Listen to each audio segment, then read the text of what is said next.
Jesus Christ. That's Jason Bourne.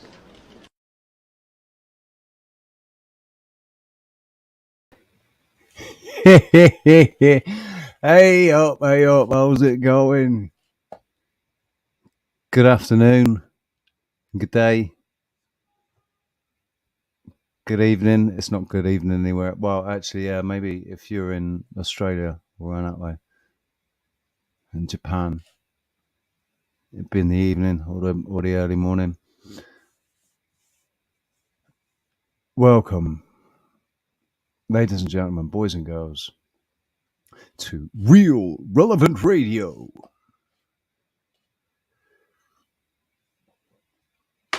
where we are all wide awake. Oh my god. I've forgotten to sweeten my coffee. Oh, that's nasty. Yes, I've forgotten to sweeten my coffee. Well, I'm going to have to deal with that. I would actually like to drink this coffee. You will notice, one of the first things that you'll notice, obviously, is that I can't actually see my face. Not appearing on the camera. All you've got is my dulcet tones. Bonjour. Gilles Dilliger. Bonjour. Comment ça va?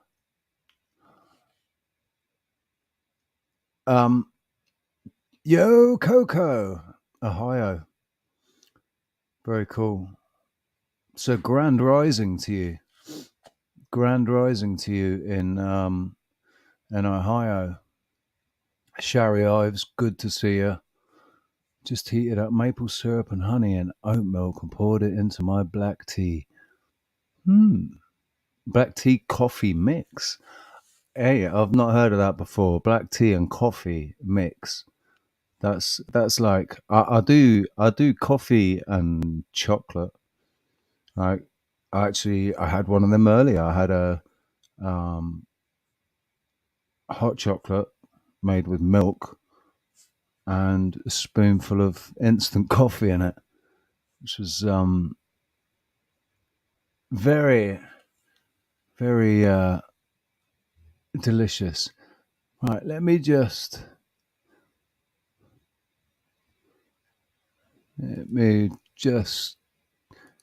go and see. Oh, I'm just going to pop into the chat room now.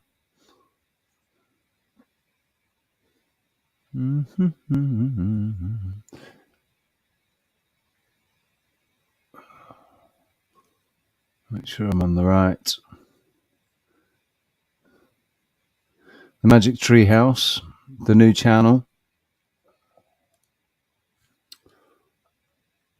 Hippie Shake, right? We've got some. We've got some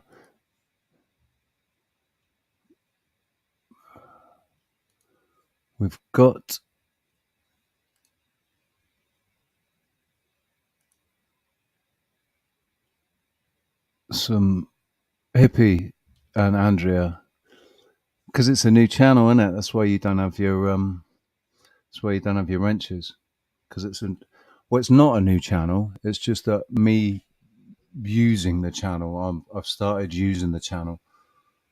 The channel's actually been up for a little while, but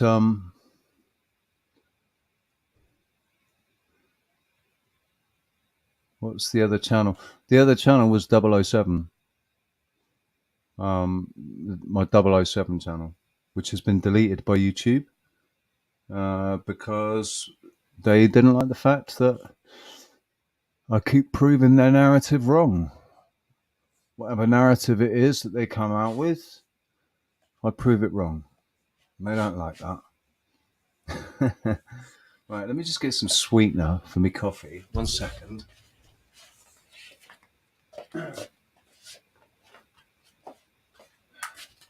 How's everyone doing, though? How is everybody doing? I hope you're all well. So I've been away for a week. It feels like longer. That's Alfie coughing.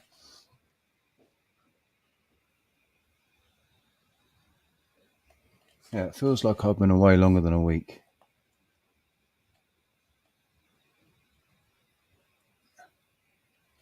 This last week has been pretty horrible. That's why I say, like, let's talk about symptoms. What are symptoms? Symptoms of what, you say?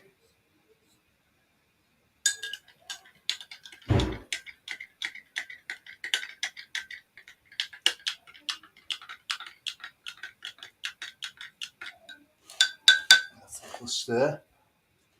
Right. Yeah, I'm not on camera because I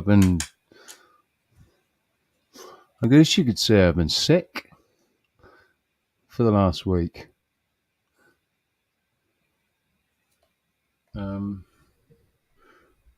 I sort of spoke about it last week. I put up a couple of pre-recorded videos. I was still suffering from the symptoms while I was making the videos. And around Thursday, I felt like I was getting better.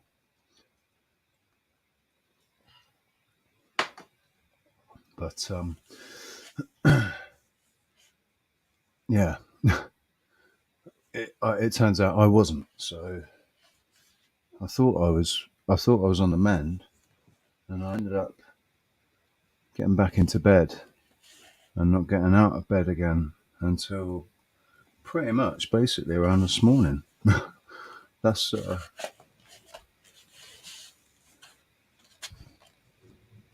trying to find my lighter now. Come on. Have you got it? Have you hidden it? Where is it? Sorry about this, trying to find my lighter.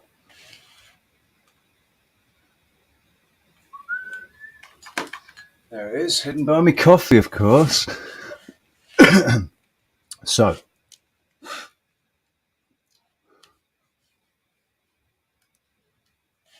the symptoms basically have just been migraine headache, temperature. That only lasted for the first couple of days, but then for the rest of the week it was migraines minus the nausea. Just a aversion to light, aversion to my mobile phone, to my Xbox, to anything that was receiving a signal. I had to switch everything off. And it was really noticeable as well, because like when my next door neighbour popped in and he brought his phone in with him, and his phone wasn't on flight mode. Obviously he was sat there using his phone, and this stabbing headache just started.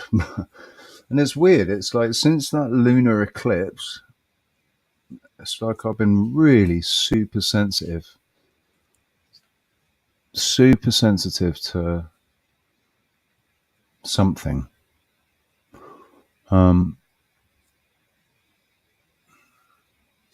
Echo Mama Foxtrot.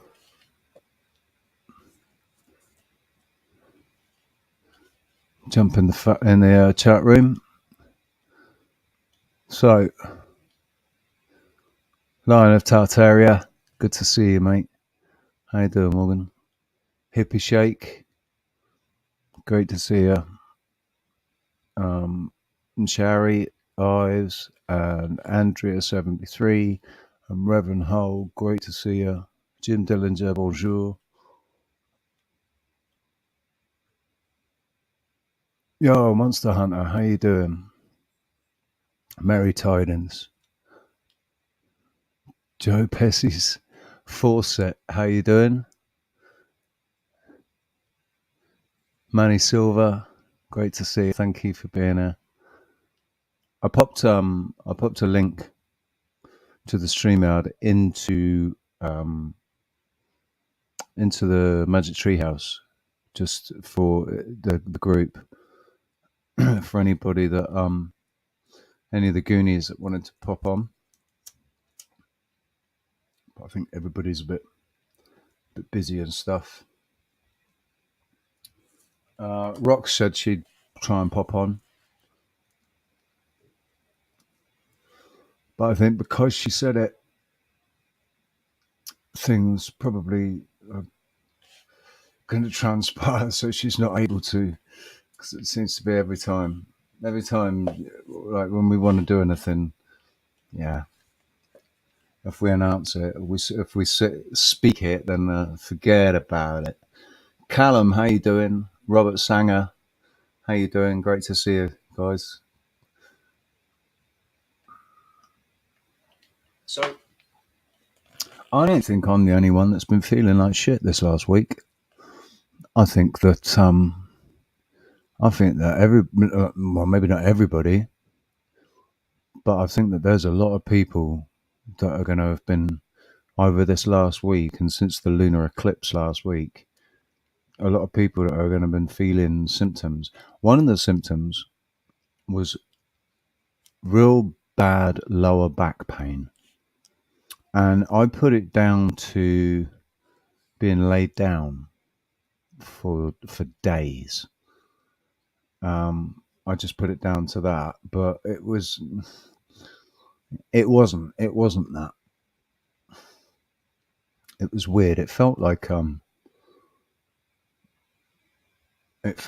kidney pain, but when you look on the medical maps now, the kidneys are in a different place.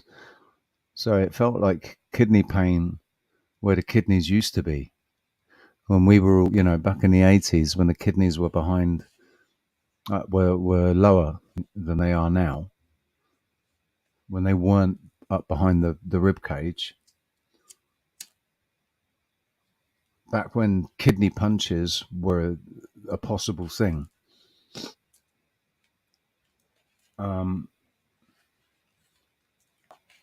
That's what it felt like. And the how I felt physically was like, it was a mixture of having been beaten up and having some sort of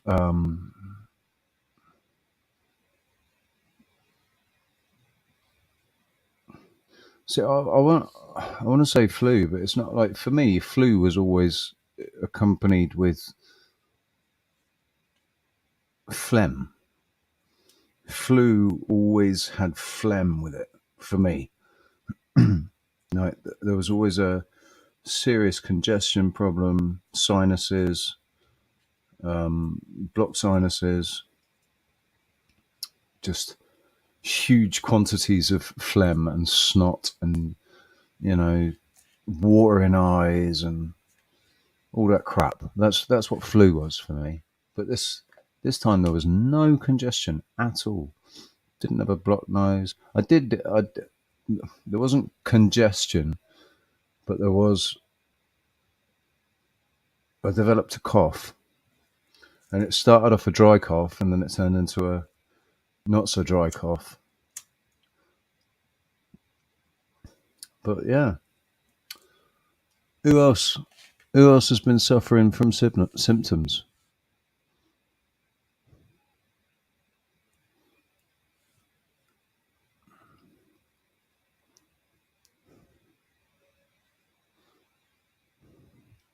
That lower back pain is the same spot you will hurt if you have adrenal fatigue.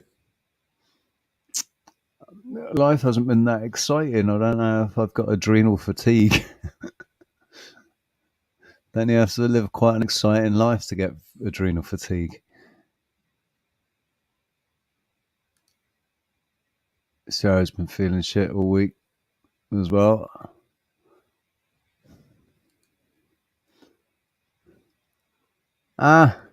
So Jim Dellinger, you're Scotch-Irish.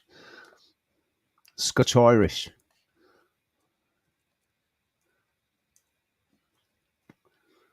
But you're in France at the moment. Are you living there, or are you on holiday?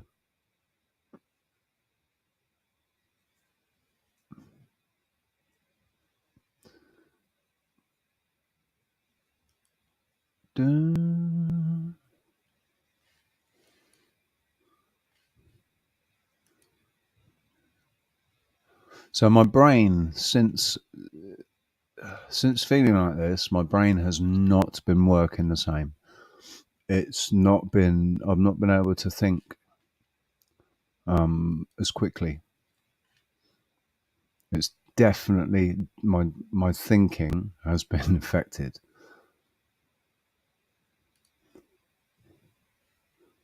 Um,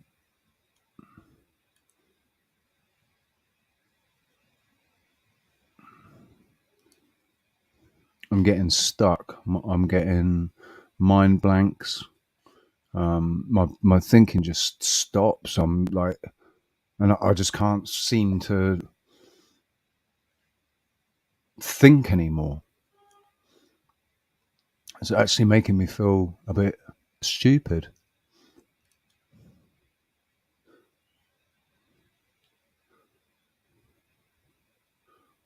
Has anybody else been feeling that?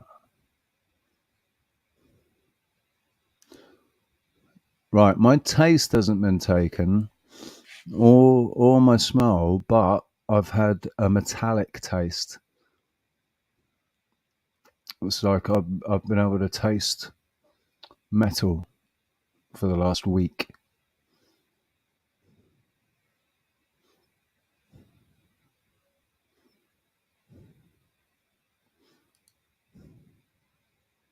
Huh.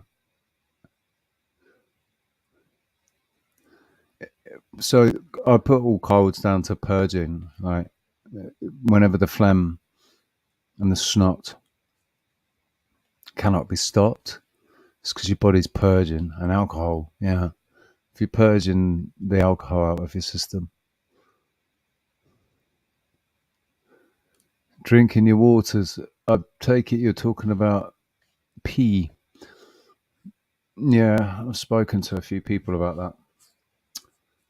Dave Murphy is an advocate of that.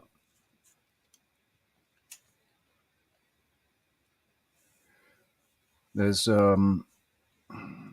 there's a couple of people that advocate for that. I might do that one day, but let's just say that there's some things that I want to see change before I do that. I need to. I've been drinking apple cider.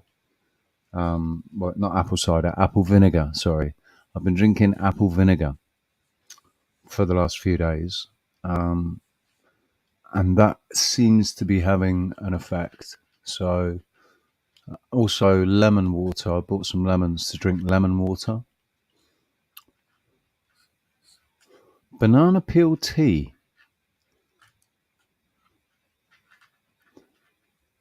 What's that like, Callum? Banana peel tea. So I know Roxanne's been using marshmallow leaf instead of tobacco, but I've never heard of anybody using a banana peel for tea. Literally, just a banana peel, and you just pour hot water. Boil it up with hot water.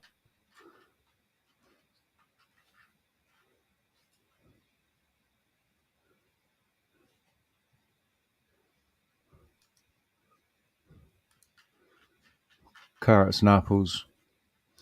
Yeah, I like orange and apple. No, sorry, I like orange and carrot. Um, Orange and carrot juice.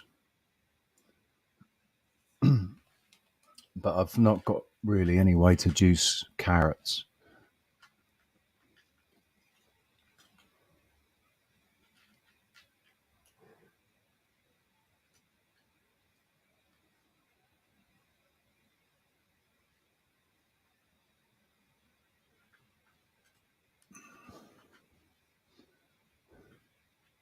I don't know Wayne Dyer. I know Joe Dispenza.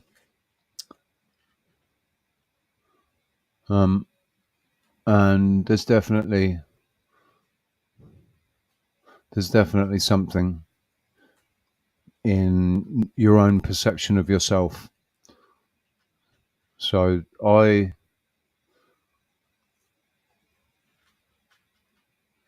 been saying for a long time that perception is so important, and it's right down to your perception of yourself.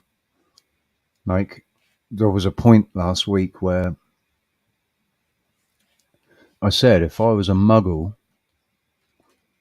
if I was still brainwashed by the media, there was a point last week where I might have called an ambulance because I felt so bad. And but all that was going through my head was, man, if I was a muggle, I might call an ambulance now, but I'm not. So I'm just going to ride it out. And that's exactly what I did. I just rode it out. Like, it will pass. I'm not going to feel like this forever. And it did. And it, like, the headache eased off, and I'd get like a half-hour respite, and then it'd come back again, and so it kept going away just for a little bit to make me feel like, oh, it is possible that it's, it doesn't feel like I've got knitting needles being rammed into my head the whole time, because that's what it felt like, knitting needles and railroad spikes being that were just stuck in my brain. And then it would feel like they'd been removed, but there was still the cavities there left by them. That's what it was weird. That's what it felt like. I did contemplate the possibility that somebody had an effigy and that they were sat there with a big needle or a collection of needles and just basically inserting them into my head or into the effigy's head. That crossed my mind. Definitely felt like that could be a possibility.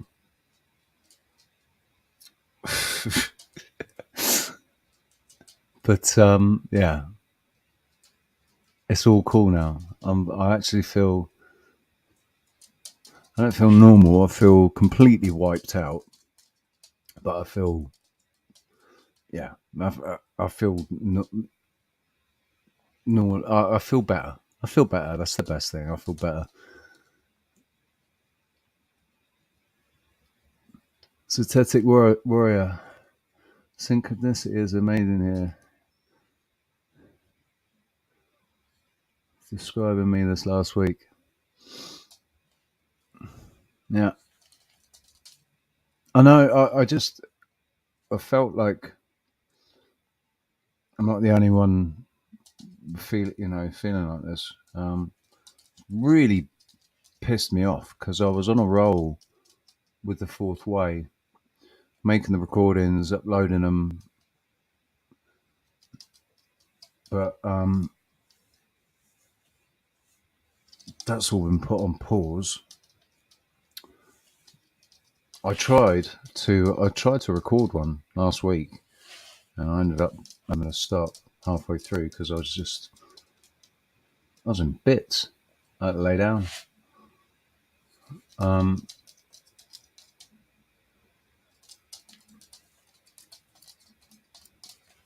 So yeah, there's something weird's been going on. That lunar eclipse was weird. I didn't know. I didn't actually know about it. I did know that there was going to be a lunar eclipse and that there was going to be a blood moon and everything, but I didn't know when it was. And so when I went to bed and there was a full moon, and then I woke up, went out in the morning, and there's a big chunk out of the moon. That was crazy. It was like, what the heck? And then when I got in, I looked it up and saw, oh, right. So I've just seen the end of the eclipse then. That explains why that shadow was moving, or seemed to be moving. And it also explained, well, it explained why it was there. I missed the blood moon. I know Russ saw it, who always saw it. Said like at 4:30, a couple of hours before it had been blood red.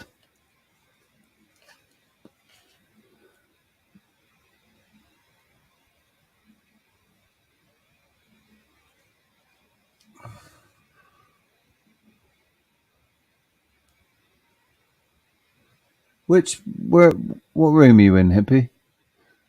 Are you not in the magic tree house?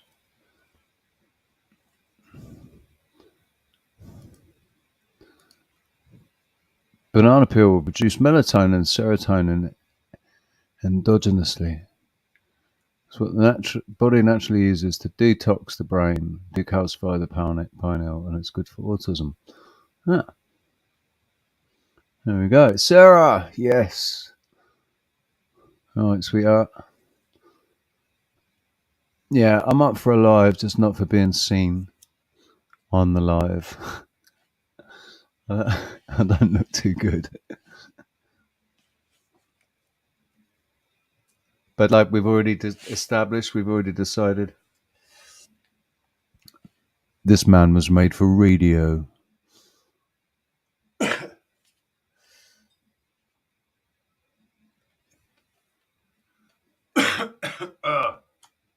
Oh, excuse me. So, are you going to come on, Sarah? Do you have? There's a link. There's a link in this signal if you want to jump on.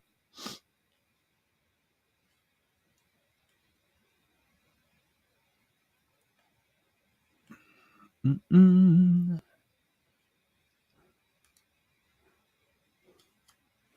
Same for me, Richie. I was filming the moon that night and saw the funny shadow, and then when I woke up, saw your video about the funny shadow. Yeah, it's definitely. That really spun me out seeing that, man. I was. You can hear me on the.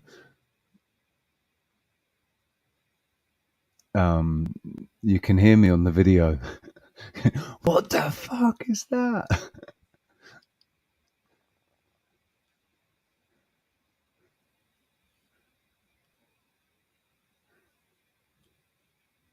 Dun, dun, dun.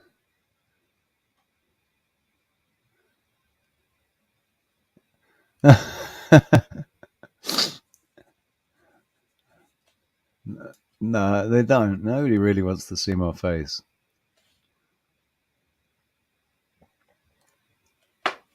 Least of all me.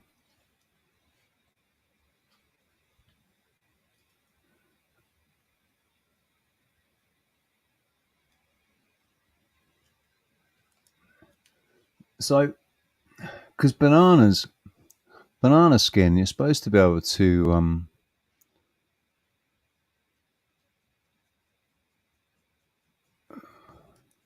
you're supposed to be able to dry them out and smoke them as well, aren't you?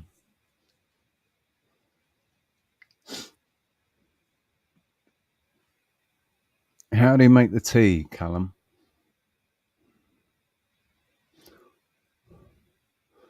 Oh, hippie, she knows. It was Sarah that Sarah suggested that I drink lemon water and apple cider vinegar, which I've got a little bit more used to the flavor. Um, it's not so much the flavor; it's the feel of it in your mouth. It's the feel of it when it's like you hold your breath to not taste it, but you can still taste it. You can still feel it. Here she is.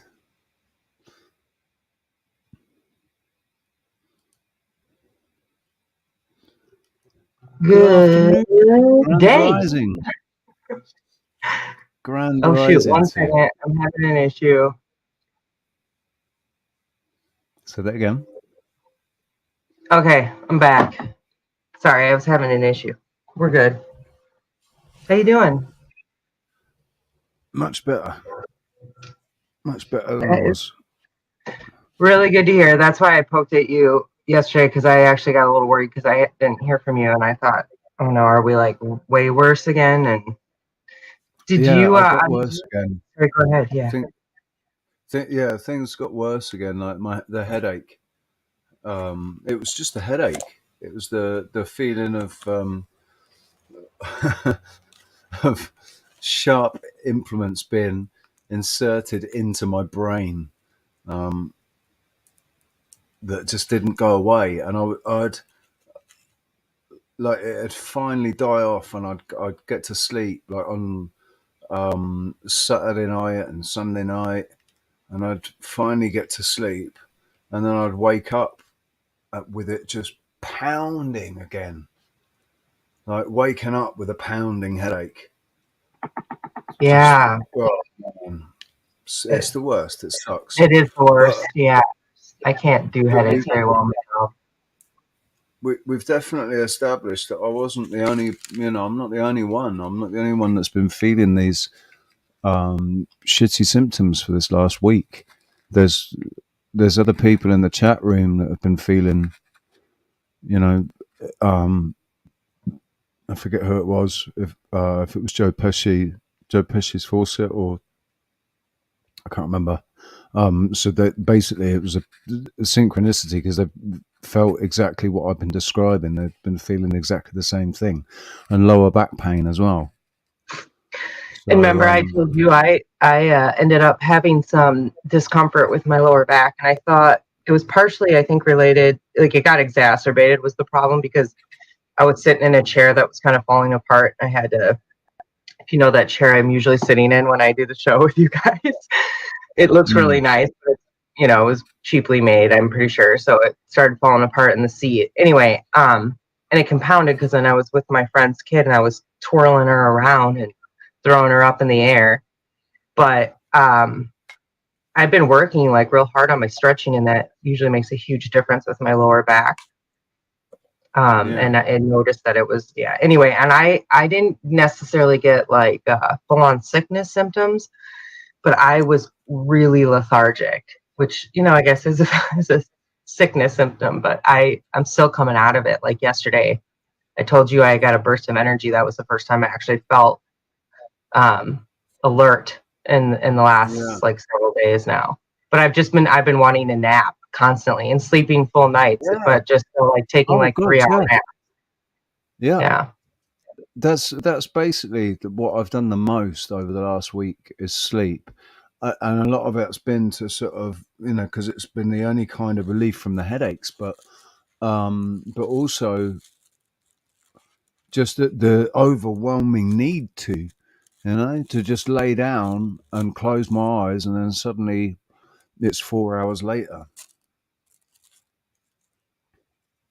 Yeah, and I was like, oh, I'll just in my work day, I'll just take a quick one because I probably got to get back to some things, right? And then I'll wake up like, oh crap, and I end up having to work into the evening a little bit because I slept too long. But I know I needed it. That was the problem because I couldn't focus or anything unless I was but lots of sleeping, which as a sleep tech, it's kind of ironic, and you wonder. People tell you like, oh, sometimes you feel like you need to go lay down because you're getting a download, and I don't know what it is, but with me, it's so easy for me to fall asleep. I've been like that almost my whole life. I can take a nap so easily, like even if I'm feeling wide awake, if I'm in the right environment, right in the front of the sun, I can fall asleep. It's weird. Well, it's not that weird, but you know what I mean. Has it always been that way though? Has it always been like that? Yeah, and I was also, I think we've had this discussion, but when I was younger, I also used to get sleep paralysis a lot. And there's really no reason for it. I didn't have a stressful childhood at all. So I don't really know. Did you have the shadow man and terrors that accompanied it? No, that's the other weird thing. When I had my incidences, I never saw a shadow. It did sometimes feel like someone was in the room. I definitely get that feeling. And I would just freak out. I remember when it first happened right away because I would realize I was paralyzed, and that would I think it would make me awake more than others do. I think others stay in that state more. But I would if I didn't push myself out of it, I would start to see the room change colors, like very trippy hallucination type, like swap or switching of colors. It's sort of hard to explain, but it felt very like dimension like like what I was seeing. I mean, what it sounds to me is like your consciousness was engaged, but your avatar wasn't, and so you were, you weren't, you were still in dream mode. The motor functions weren't engaged yet because you were still in Yeah. dream mode. So your consciousness was there, um, and you were consciously aware, but you were seeing more Yeah. because you I didn't just think have the it's filter. yeah, and I think it is interesting that I didn't see the shadow people because um like even now as I'm getting older, or I should say as I've been going through my enlightenment in the last couple of years pretty strongly, I'm starting to see more and more. So maybe I just wasn't open enough. Well, I've told you with that Jovian chart that we've done too, that my head You're seeing is more and more shadow and people. my root chakras are like the two areas that need work. But like the rest, I'm honed in. So anyway. But You're seeing more. You're seeing more shadow people. yeah. But not like straight not sorry, I'm not seeing actual people, just lots of shadow shapes, which I assume are, energetic beings. And it's interesting because I was noticing them around bedtime, and I've started doing that whole like intent where I would say before I go to bed, do not consent. You don't have permission to manipulate me. I would say that out loud. And but I've noticed a difference because remember I told you then I was waking up at like 3 o'clock in the morning, and then I started doing that. Now I sleep. I woke up this morning, but I went back to bed. Now I've been sleeping till like 6 a.m., which is my normal. I'm an early Yeah. bird. Yeah. I mean, I'm normally an early bird. I'm normally awake anytime between 6 and 8 o'clock in the morning. Um, Normally it's sort of around 7 o'clock. I normally wake up around 7 o'clock. But I know when my sleep routine um, is out of whack, and it like so over the last year, or not year, over the last since November, my sleep routine has been my body clock has just been all over the shop, and it was something that I could always rely on. It was constant. Like once it was set, it was set. It didn't really matter what happened. It was set. Like I'd wake up at 7 o'clock in the morning, and it wouldn't really matter what time I went to bed too much. As long as I got at least 4 hours sleep, I'd wake up at 7 o'clock every morning. And That's now, that's how I was like in college, partying with my friends. We wouldn't go to bed till like 3 or 4, but like clockwork, I was up at 6, eating breakfast, like annoying everybody because I was making too much noise. yeah, Yeah. I thought there was actually some interesting things that some people are talking about in the commentary here we could mention too. But one thing is we were talking about banana water. And I used to actually prescribe that to my patients for restless leg syndrome as an alternative option because the nano meds water. the What's med that? options are really not good. They give actually gabapentin a lot, which is that new nerve pain med. It's supposed to center on the nerve pain specifically, which I think is really interesting. But anyway, um, yeah. So So it's it's a medication, a pharmaceutical, or a yeah, yeah, um, gabapentin is yeah. because that's what the opiates. That's what opiates focus on is um, nervous system, Not isn't it? It's a no. it's a Um, it's a little different. It's all about what centers of the brain it is activating to remove the pain. But I'm pretty sure I gotta double check now that um that is not the case. Is not actually nerve. So gabapentin is not considered an opioid. what's it called? The medication I was just talking about, it's not considered an opioid. Yeah, what's it called? It's called gabapentin. Oh, gabapentin is Yeah, it's a newer. gabapentin is an anti-inflammatory. Gabapentin's like an anti-inflammatory, isn't it? No, it's well, they okay. So what is it? Are they using it for? It's actually used for seizures.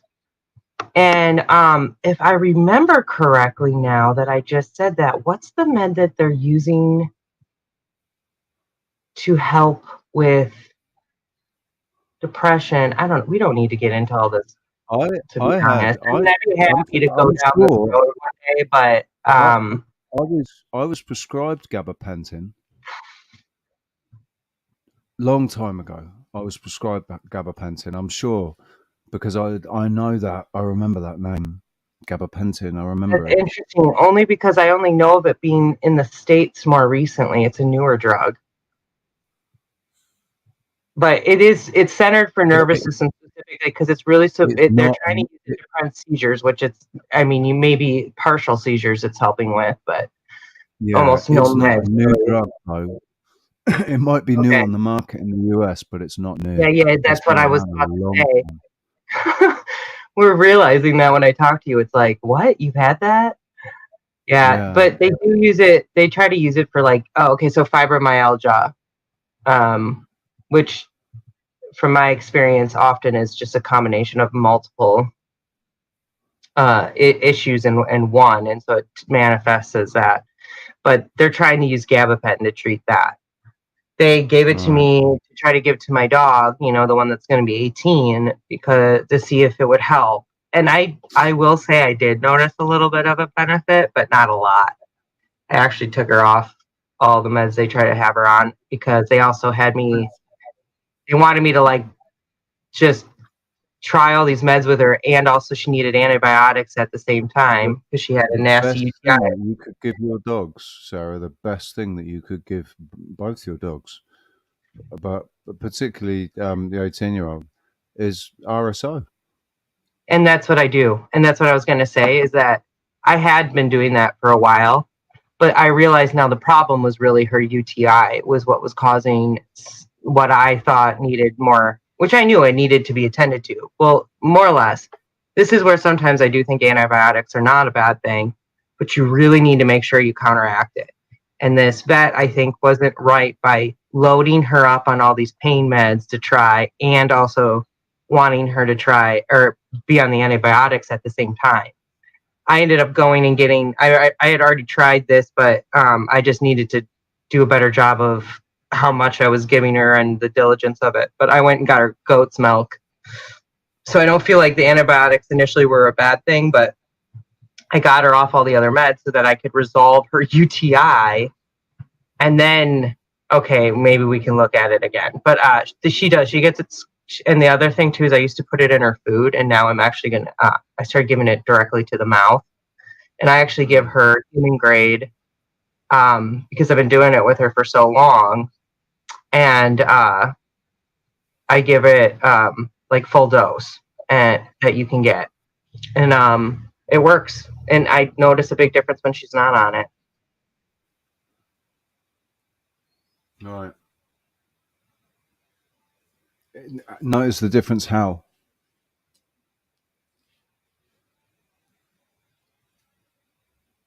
You're on mute. Sorry, what did you just say though? Notice the difference how? How do you, Notice. what's the most noticeable? Oh, like okay. Actually, what I should just say is that. Oh, you mean? Oh, sorry. I know it. All over the place. What I mean is that if she's not on the CBD, it's like she's pressed. Like everything's so much slower. Um, What on earth is going on there? oh, What I on think earth that is it that just. noise? I just think it works for her that well. And I started doing this when she was like 14 and or 13, and now she's almost 18. Right. Yeah, no, sorry, it was just that noise. There was a really it sounded Oh, like you were brushing the microphone all over the place. Shit, I did just move something. That's weird. I need to get that new mic. I was gonna look at my dad's supply because he's got a bunch of old equipment, and I was like, if I can get an adapter, I can probably just use one of his mics. I wasn't even thinking about that.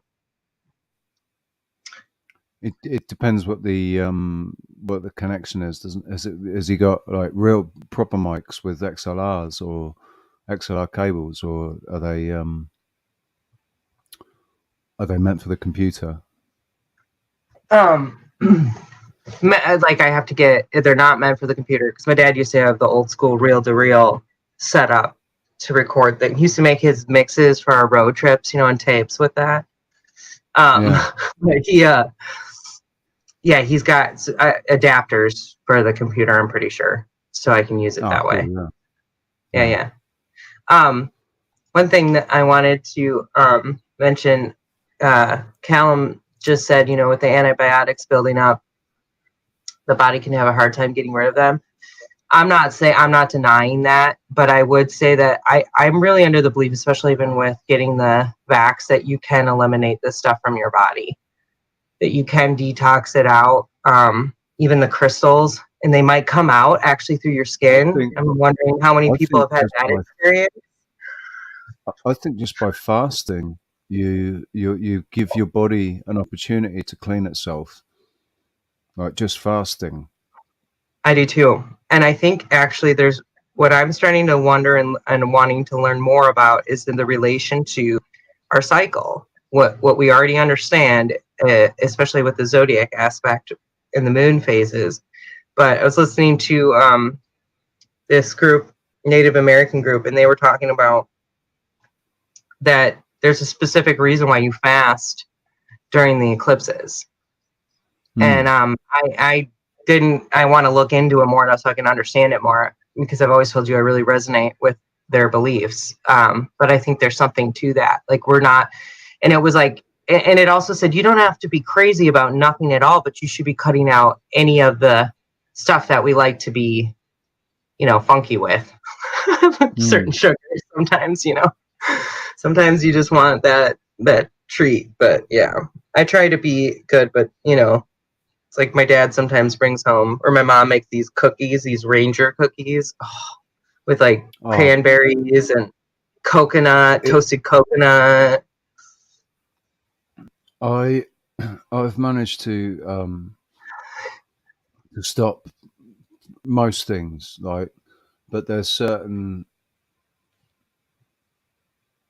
sweet things, and like I just I love hot chocolate with milk and condensed milk.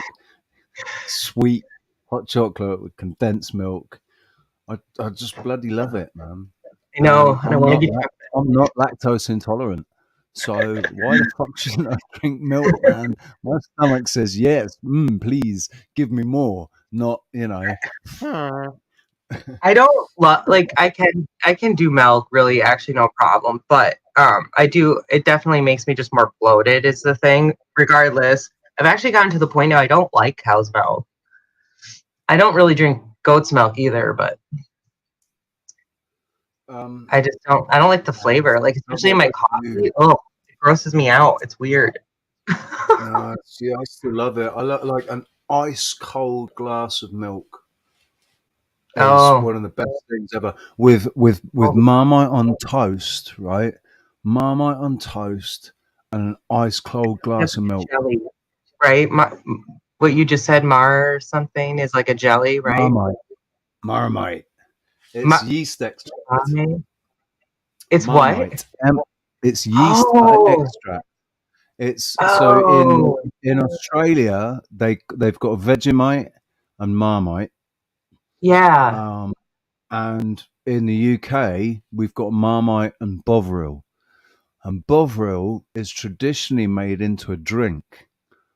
Bovril is actually traditionally made into a hot drink. It's a northern thing, hot Bovril. I want Bovril in the morning. It's just yeast extract. It's the same thing. Um, Oh, but yeah, it's one of these things. You either love it or you hate it. With Marmite, you either love it or you hate it. I think I There's might no like it in because between. I like really strong It's flavors. incredibly salty. Sorry, say Oh, that again. I just said I like really strong flavors, so I might like it. But then you just said it's incredibly salty, and I was like, actually, probably not. Since I started cutting, I still eat plenty of salt, but I just I cut out artificial salt too, and now I'm like real sensitive to excessive salt. It's like so Marmite. You can put Marmite in gravy, and use it with a beef extract. You know, it's got like I'm sure it's got beef extract in it or something, or it's Probably. just I don't know if it's just yeast extract, but I, it's just you, it's really thick and oh, it's like tar. It's like black tar, and oh, the best way to have it is with the butter all sort of like tons of butter, and you just mush it all up with the butter, and it's lovely. Or on crumpets, it's really nice on crumpets, or like um, English crumpets I might like with it. the You just holes in said it's them. They're savory. like Yeah. they're like they're sort of like um Oh, what? what are they called?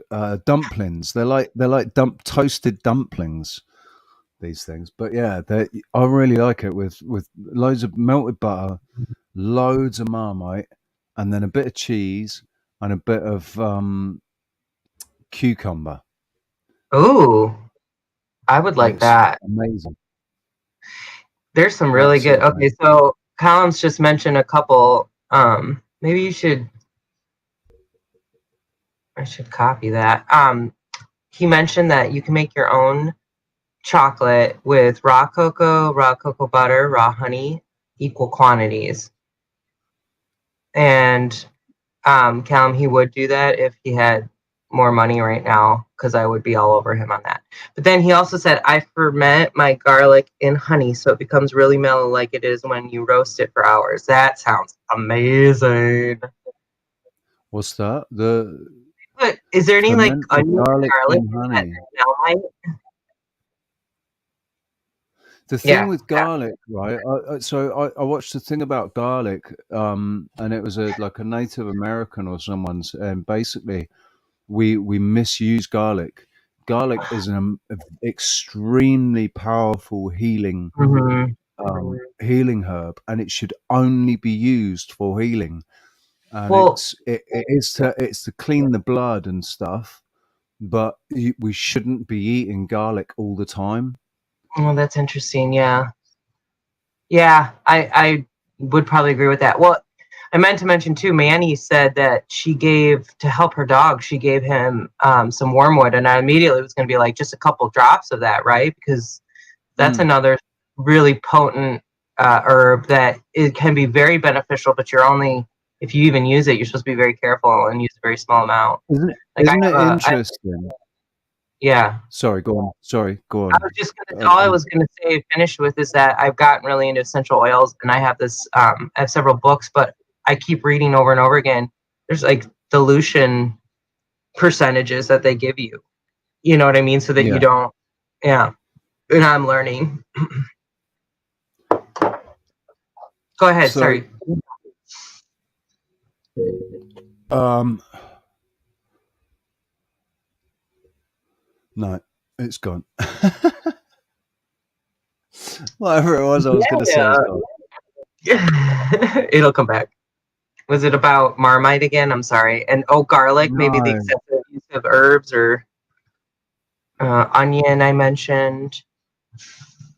onions. Onions really good. Like I think onions better for you every day than garlic. You can, like, Yeah, green onion. I remember I had a Oh, friend at school. Right, he had the same name as me, Richard.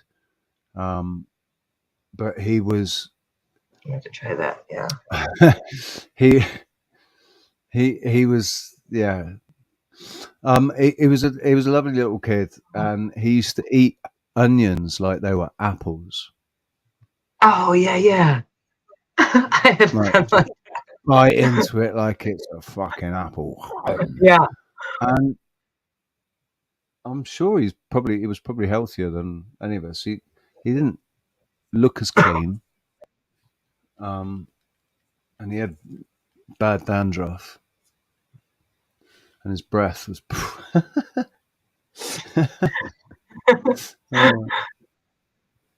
It's funny because I just stopped caring about um, like garlic on the breath. Best Yeah. way to stop your date from smelling the garlic on your breath is just make sure that she eats something with garlic in it. Or just have a few drinks and then forget it all. No, I'm just kidding. Yeah, but if you've both eaten garlic, you don't smell it on each other's breath. Well, yeah. Peppermint's my It's not go-to because I quite use the it same. all the time. Not quite the same with onions, but you know the worst breath is tea breath, but not tea. Only tea when there's been milk. Yes, there's the other thing too with onion is that I was going to mention, and somebody just did a line of Tartaria said that with the chopped onion, leave it in a glass and drink the juice. You can take call it purple onion soup, which is like an old Red recipe, onion. right? And all you do is just take red onion and stick it in and boil it, and then strain it out, and it's supposed to have some amazing benefits. Hey, There's sorry, go ahead. Sorry, yeah. There's an old wives' tale that if you've got a cold, if you cut an onion in half and put it by the side of the bed, Oh, over the next day or so, all of basically it all goes into the onion, and it's one of the how? reasons why you're not supposed to put raw onion. If you cut the onion, you shouldn't put it uncovered into the fridge. You should make sure it's wrapped up and completely, Oh, sealed up if you put it back in the fridge, yeah. because what the onion will do is suck all of the crap out of the fridge into itself. I Uh, love raw onions. that makes sense. Jim, I love raw So red onion as well. when you were saying putting it in the bed, though, did you mean because like people actually will attach it to the bottom of their feet? And we've talked Oh about no, that. no, no, no! You put it on the side of the Feet. bed. Yeah, Put no, it they'll by put it right. on the bed stand. Yeah, some people Um, put it right on the bottom of their feet and then wake up with it just like nasty from when it's collected out of their system. yeah, And this and is where the I same think, with garlic as well. The yeah. same with garlic. There was if you put a raw clove of garlic in your sock until you Oh, keep it yeah. there until you can smell garlic on your breath, and then once you can smell the garlic on your breath, it's done its magic. Uh, now I want I'm not hungry weirdly, but I want some of those savory flavors. I want some garlic and some onion. Some pickled onion, right, Callum? The best Oh, pickled onions. There's no point in having pickled onions unless they're hot, like hot pickled onion. So how when who's had when I hot buy pickled pickled carrot? onions, Oh, they're yeah. they are expensive here, but when I do buy them, if I buy them, I always empty a shitload of black pepper corns in with it, some chili, and then just leave it for another few weeks, just so that it's nice and every onion is hot, like, because I like silver skin. This little silver skin pickled onions that you get, and they always stick them with a bit of cheese and a bit of pineapple, bit of cheese, bit of pineapple, Hmm, and a silver skin pickled onion. That's what you really? get at cocktail parties and stuff. Yeah, that's what they serve at Oh, cocktail parties. well, I need But to amp they're up my sweet. charcuterie. They're sweet though. They're actually quite sweet, and they're the only sort of pickled onions that you can really get around here, unless you go to the overseas shop where they're expensive. Like for a little jar of pickled onions, it's like €4. So, but it's just so easy to make them even better. But you just pour peppercorns and put chilies in, Yeah, and then yeah. just leave it for a while. We did a bunch of we usually I love every year pickled we do eggs as chili. well, man. Oh, I'm a I big who's had fan of pickled This is more of a, I think maybe something out of Mexico or just the Hispanic culture, but hot pickled carrots. They're Pickled carrots, amazing. Yeah, right? but Do then you know hot, what? spicy. They're amazing. I've not had them hot, but in Portugal, all of the beach bars and restaurants, you could, well, not all of them, but some of them, you could get these pickled carrots that were you could get ones that had them chopped up, and some of them it was shredded carrot that was Oh, pickled. And I love it, man. It was served as a tapas, so it was served with some yeah, bread and some olives, and they, you know, they always whack an extra 250 surcharge on your bill. They just come and give it to you and charge you for it. Cheeky fuckers. Um, wow. but some of them are charged more, like €5 for it as well. As a joke. The thing is with Spain, what I loved about Spain when I went from Portugal to Spain, there was a bar, and if you went and bought uh, a drink, you got tapas, and you know they'd just come out with this couple of little small bowls of tapas, which would be it'd be stuff like that, you know. There'd be chicken wings, or there'd be like these sausages, chorizo sausages, Ooh, or stuff like that. So you like people, the homeless guys would all we'd all go there and buy a drink and get fed with the tapas as well, you know. So you like yeah. be really cheap for a drink. It was because I wasn't. This was 2015, and I was not drinking. Like even then, I wasn't drinking. I'd stopped in 2013, so I was buying Coke, and that was more expensive to buy a Coke than it was to buy half a beer. But you get a snack with it as well, you know. Yeah. That I am a little familiar with the tapas. There's a few restaurants here that do that style.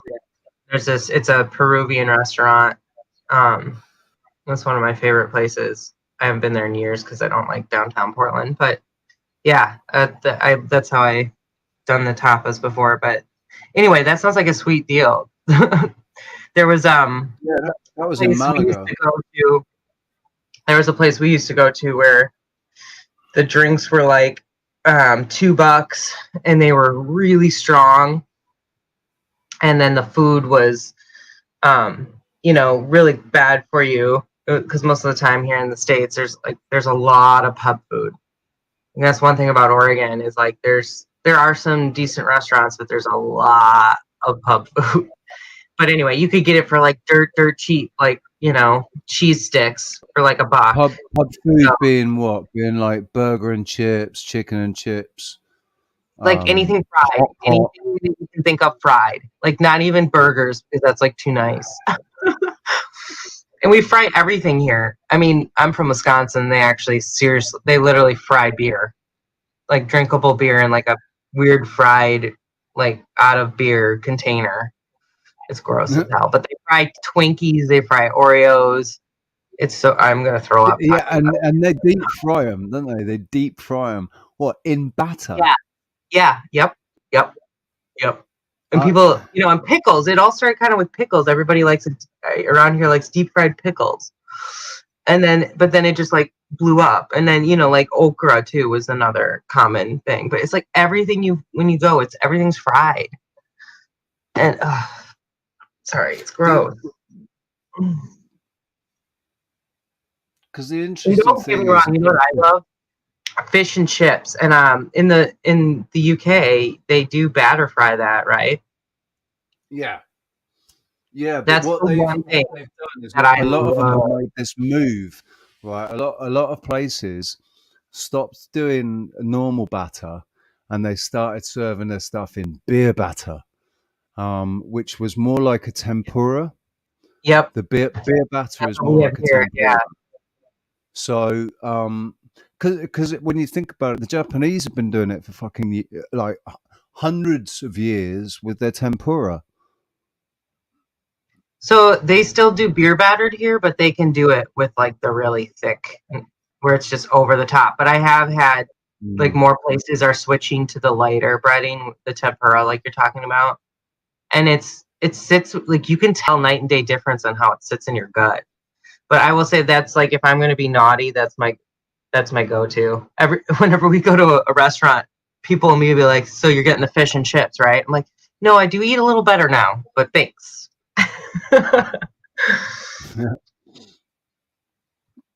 Oh man, I just seen Lizzo. Lizzo, I was thinking Oh, I about was you just like really, I was just yesterday, thinking man, about it. and today as well. Earlier today, I was thinking about you earlier today. It's funny Because because I was thinking like last week I Rumble. was thinking about Lizzo. I was like, Yeah, I haven't seen the.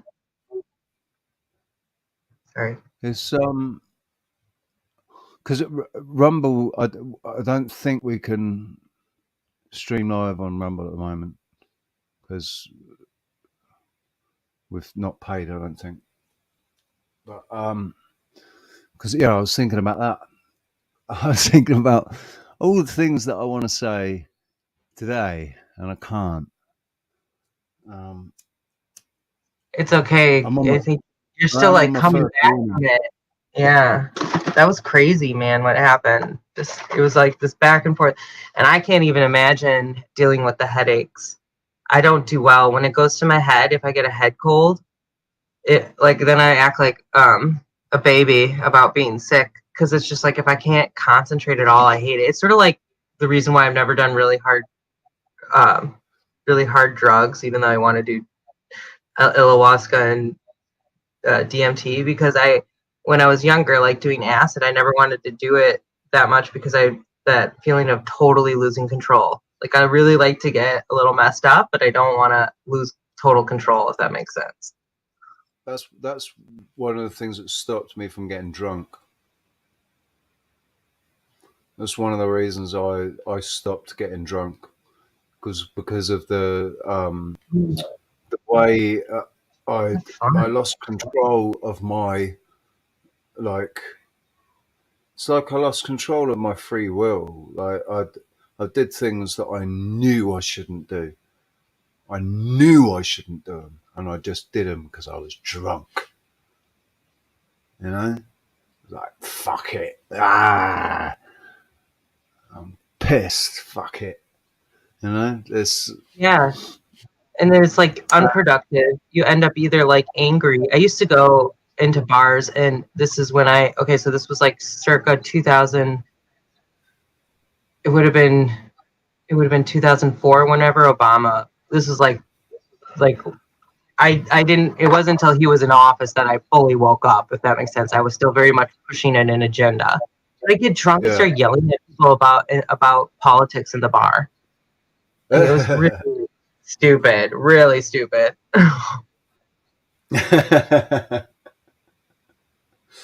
Oh man, I remember when Obama came. I guess I was awake, even though I was asleep. I wasn't. I was awake because when Obama came in, I just remember very, very clearly both times within.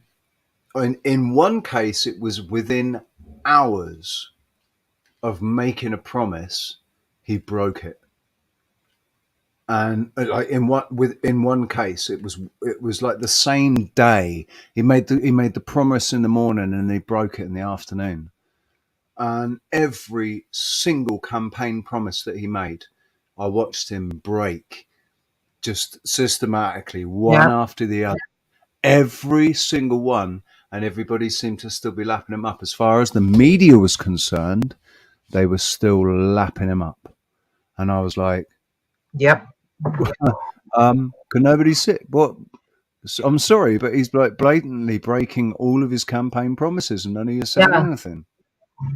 yep. Are you all afraid to because he's black? Is that what it is? They And that's what I just had were this so feeling that enamored.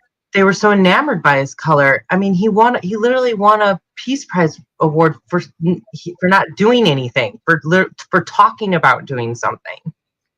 He got it, and then he's like, and he's got one of the top drone strikes.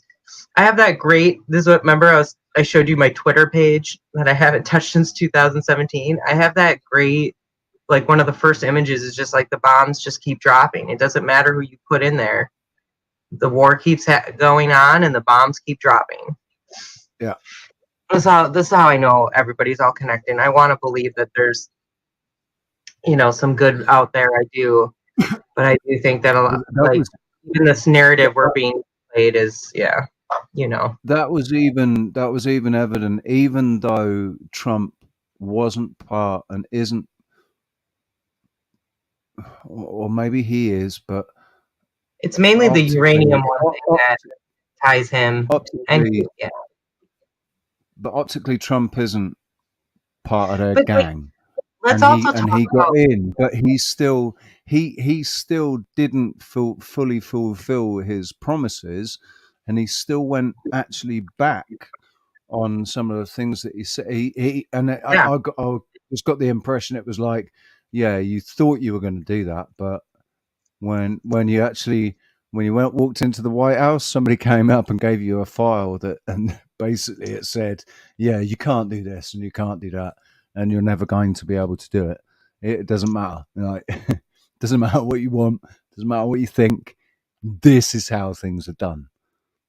And and he basically met a brick wall, and that's, in that sense, it just confirmed that brick wall that any well-meaning person coming into office is going to meet.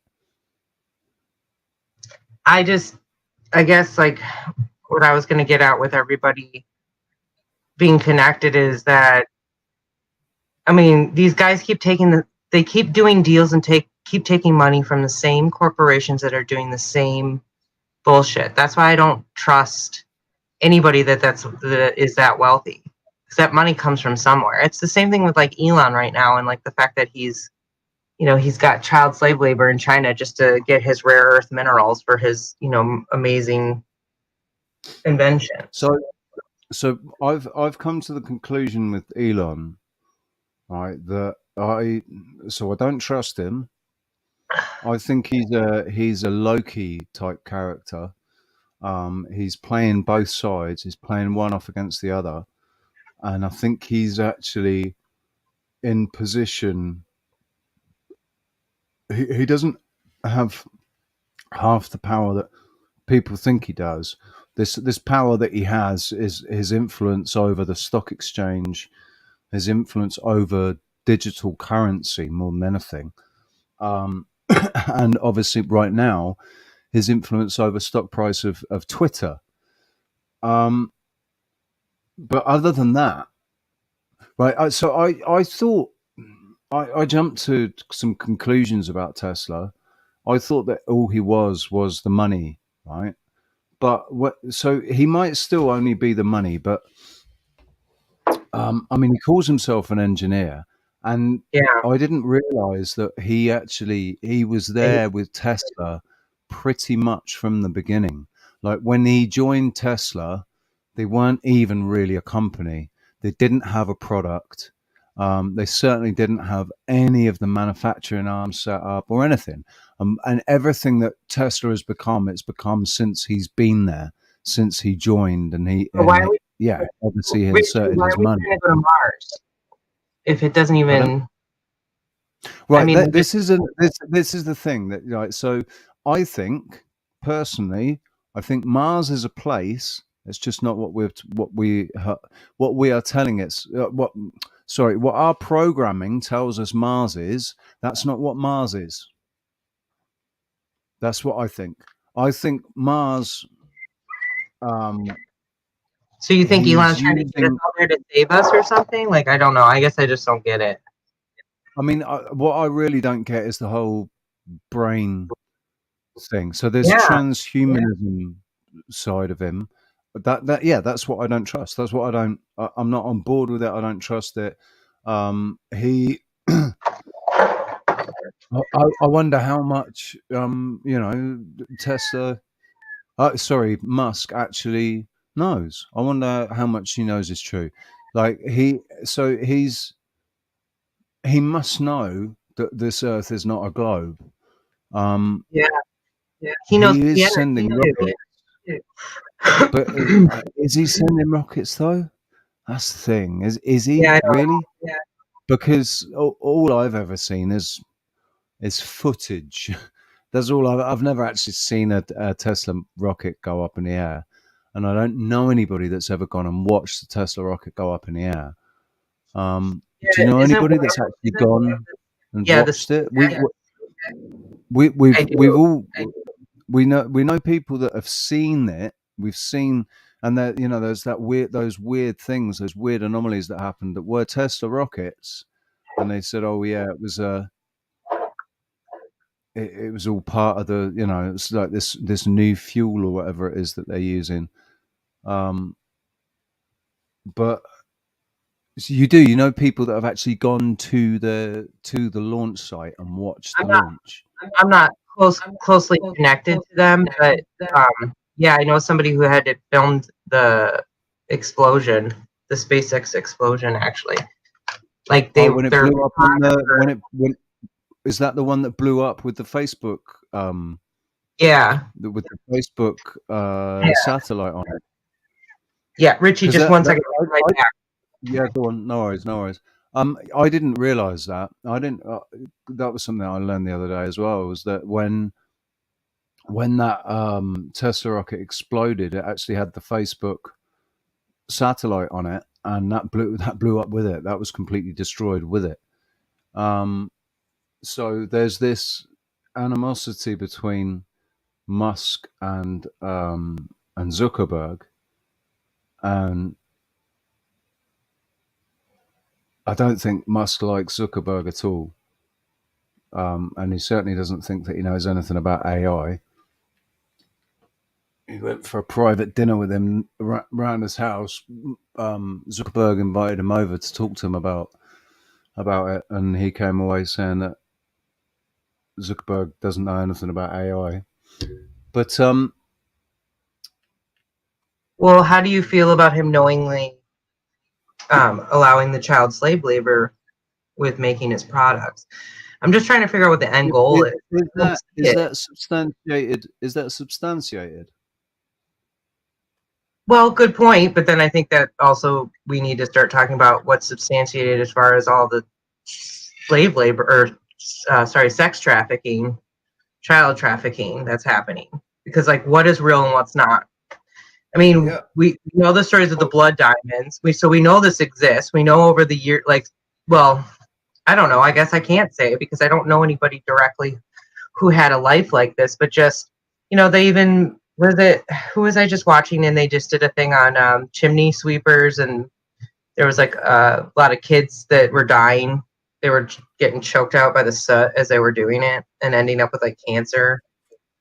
And they were chimney sweeping the whole thing with chimneys. So it's very interesting. I think that was Tertiaria Truthers. Anyway, it's just I mean, the thing is, the whole chimney sweep thing, right? That was a narrative that was reinforced by Hollywood with Mary Poppins. Um, well, there is some articles that are still like images of these articles that you can see where they're it's like where they said like, hey, the boys are getting this kind of cancer. I'm not good at explaining it. I'd be better at showing it, but I don't have it in front of me. the Regardless, thing is, as far as the our only history thing goes, it's in there. Is what I'm saying.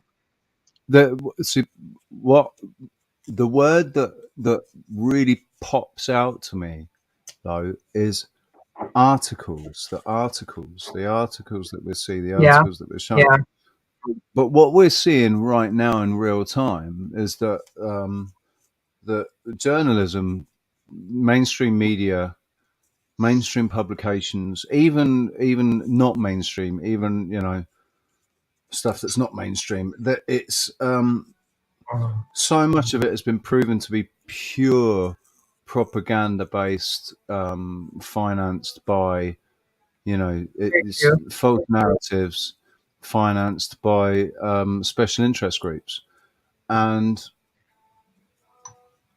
think tanks and what And maybe actually getting kids off of labor was oriented around getting them into school so they could be indoctrinated instead of, getting to hang out with their parents all day and actually hearing what's going on.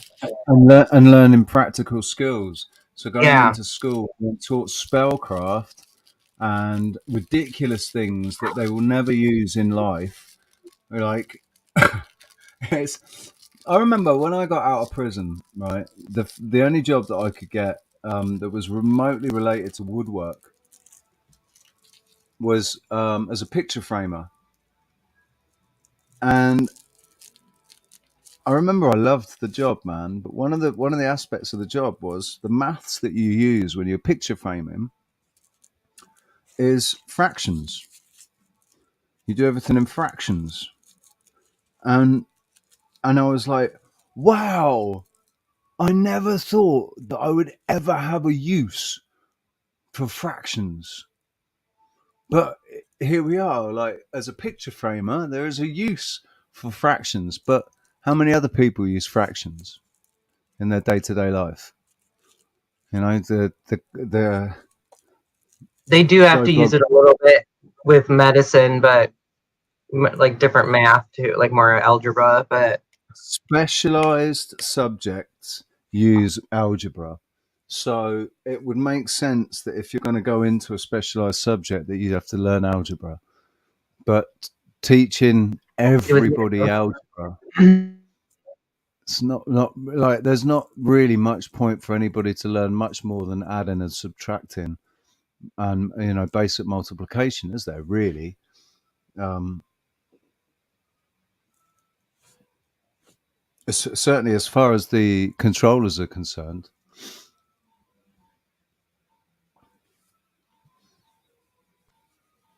Alfie. did you Alfie's just say just I want decided food? to. No, I just said Alfie because he's Oh, flipped himself on his back and made himself little super cute. Alfie on the left, clowns to the left of me, jokers to the right. Man, got Canito on the left and Alfie on the right. Here I am stuck in the middle with you. morning, guys. My cat is on the right, my ladybug's on the left, and they scoot a little closer, like they know I'm like getting ready to get up. And then we have this like little snuggle sesh time, and Cleo's like all purring, licking my arm under the blanket, and Lady's like snuzzling her head into my shoulder. It's like all I need. I don't need anything else. No. The funny They're the thing best. is how I'll sit there uncomfortable, and not wanting to move, or I need the toilet or something, but I Yeah. don't want to move because they're just so peaceful. They're so like chilled and happy and peaceful and relaxed, and I don't want to disturb them. And I'm quite happy to be uncomfortable for a bit for them, to be sharing the space. I've got the cat. Ruby's on the bed. He's been there since. Like, I woke up this morning with him cuddling my feet. He does that quite a lot. He so he goes to sleep on my feet. He goes to sleep on my flip flops and my shoes. He and it he gets up. He jumps up at night and goes down by my feet and cuddles my feet. And that's cool when he's doing it through the duvet. But when there's Yeah. no duvet in the way, and his claws he just he's just kneading with his claws on my bloody feet. That's a shock in the morning. I don't let And her he's because she still like, there. He hasn't. I think oh, he might have got up and moved and come back and just gone back to the same spot again. But he's back oh. on the end of the bed. Do you hear my cat right now? She's yelling at me.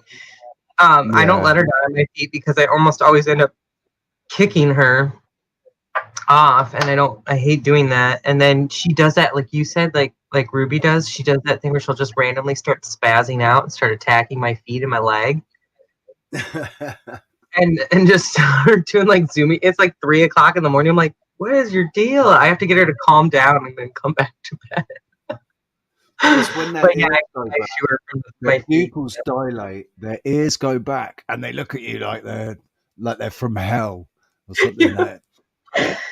Like they just snorted a whole bunch of catnip. Yeah, yeah. Oh man, catnip. It's funny. I remember we had one cat. It didn't seem to really do anything to it, but um, then we got mischief and mayhem, and they had the kittens. And when we got the catnip out with them, crikey, they just went mental. Like mischief was like a drug addict on it. He was trying to bury his face into the leaves and going absolutely crazy, dribbling everywhere. I love that. Yeah. Lady's got this thing when she gets real cozy. She like I could try to reenact it, but she starts like taking her paws and putting them over her head and making like those kind of noises and like just scraping at the blanket, like trying to almost burrow under it, but not quite. It's really cute. It's just I know that's when she's really comfortable. Kanita does that. It's quite funny. He's like, there always comes this point where he gets up and just starts turning round and round and round, and then starts digging into the mattress or into the pillow next to me or wherever it is that he is. And just dig. It's like, are you trying to heat it up with friction? You trying to warm up the bit of ground that you're going to lay on, or do you actually feel like you are managing to dig a little tiny hole into, what is it? What is it that they're doing? I don't know. So he does like a little nibbling thing with his mouth because sometimes that's like a he might have been taken from mom too soon kind of a thing maybe. He so when it's time when I'm say right, it's time to go to bed, and I get the bed ready, and then I get into bed, and he comes trotting round. He's like, right, I'm ready. I chuck him up on the bed, and he bounces around a bit, and then he goes down to the bottom of the bed, and he picks up the duvet in his mouth, sort of wraps himself up in it, and then sits there and sucks the duvet. Yeah, the sucking is usually connected to um and then if he's like doing any kind of that biscuit thing at all, but regardless, it's connected to some kind of separation from when they was a puppy. The thing is, if Usually, a puppy isn't not all. weaned properly, they're normally really skittish. If they're Interesting. not weaned properly, that's normally the telltale sign that they've not been weaned properly, is that they're really skittish, and there's you can never really they never seem to let their guard down, you know. So Is he kind of like that, a little skittish, or not no, really? no, not at all, not Oh. at all. No, he was. Then it I'd might have say been that he was weaned maybe it was properly. the So was runt. Alfie. I don't know. Say Okay, again. I was gonna say maybe he was the runt. Just usually, again, I and you know who would be good? I bet Karina would know. Hippie Shake, you're the pet master, or so isn't Manny? Isn't she? Do you guys know anything about that? That's what I'm trying to. I'm trying to ask if you guys know, but I can't spit it out. It's definitely some sort of a comfort thing. Like, it is definitely some sort of a comfort thing. But then the whole, like, dogs and cats and cows, and I think even horses all do the same thing, where they turn around and round and round in the same spot before they lay down. Like Oh, that, it's yeah, almost yeah, like they yeah. do it like they turn 3-4 times before they actually lay down. And I remember somebody saying something about that, linking it to like an energetic Well, yeah, unwind. actually, also when dogs poop, it supposedly has something to do with magnetic poles, and that they're like that's why they do that twirl action. But then they also do it like they're trying to be protected while they poop too. You'll always see them like looking around like that. But Manny, what I was asking was, sorry, because I didn't spit it out correctly. What I wanted to know was, do you guys know like I'm talking about when the animal does the sucking thing, not like digging a hole or like trying to bury themselves. Like it's the sucking thing specifically. I thought that was often associated with some kind of like maybe he wasn't. I think it's something that is actually associated with different breeds as well. I think Okay. because I think it's something that is that maybe Chihuahuas do. Yeah, and Chihuahuas, man. Someone's talking about breed mixes, but I knew this Shih Tzu and Chihuahua mix. That was the coolest dog. I think I want a Chihuahua now. And it's going to be perfect because I have a 50-pound dog, I have a 30-pound dog, and then I can have a 10-pound dog. I don't know what he is in pounds. He can't weigh more than about 2 kilos, man. It's like it's nothing. He's small. He's so He cute. weighs less than Ruby. Ruby definitely. Like Ruby's a lump in comparison.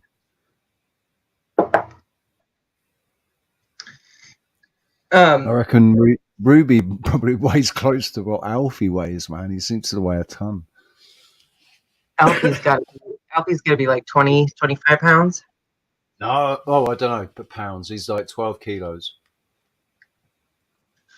Oh, He's got all his curls back though. I've noticed over the last couple of days he's got his curls back because I shaved him earlier this year. but they're doing okay. Both of them. They've been doing really good. Like yeah, they've been doing all right.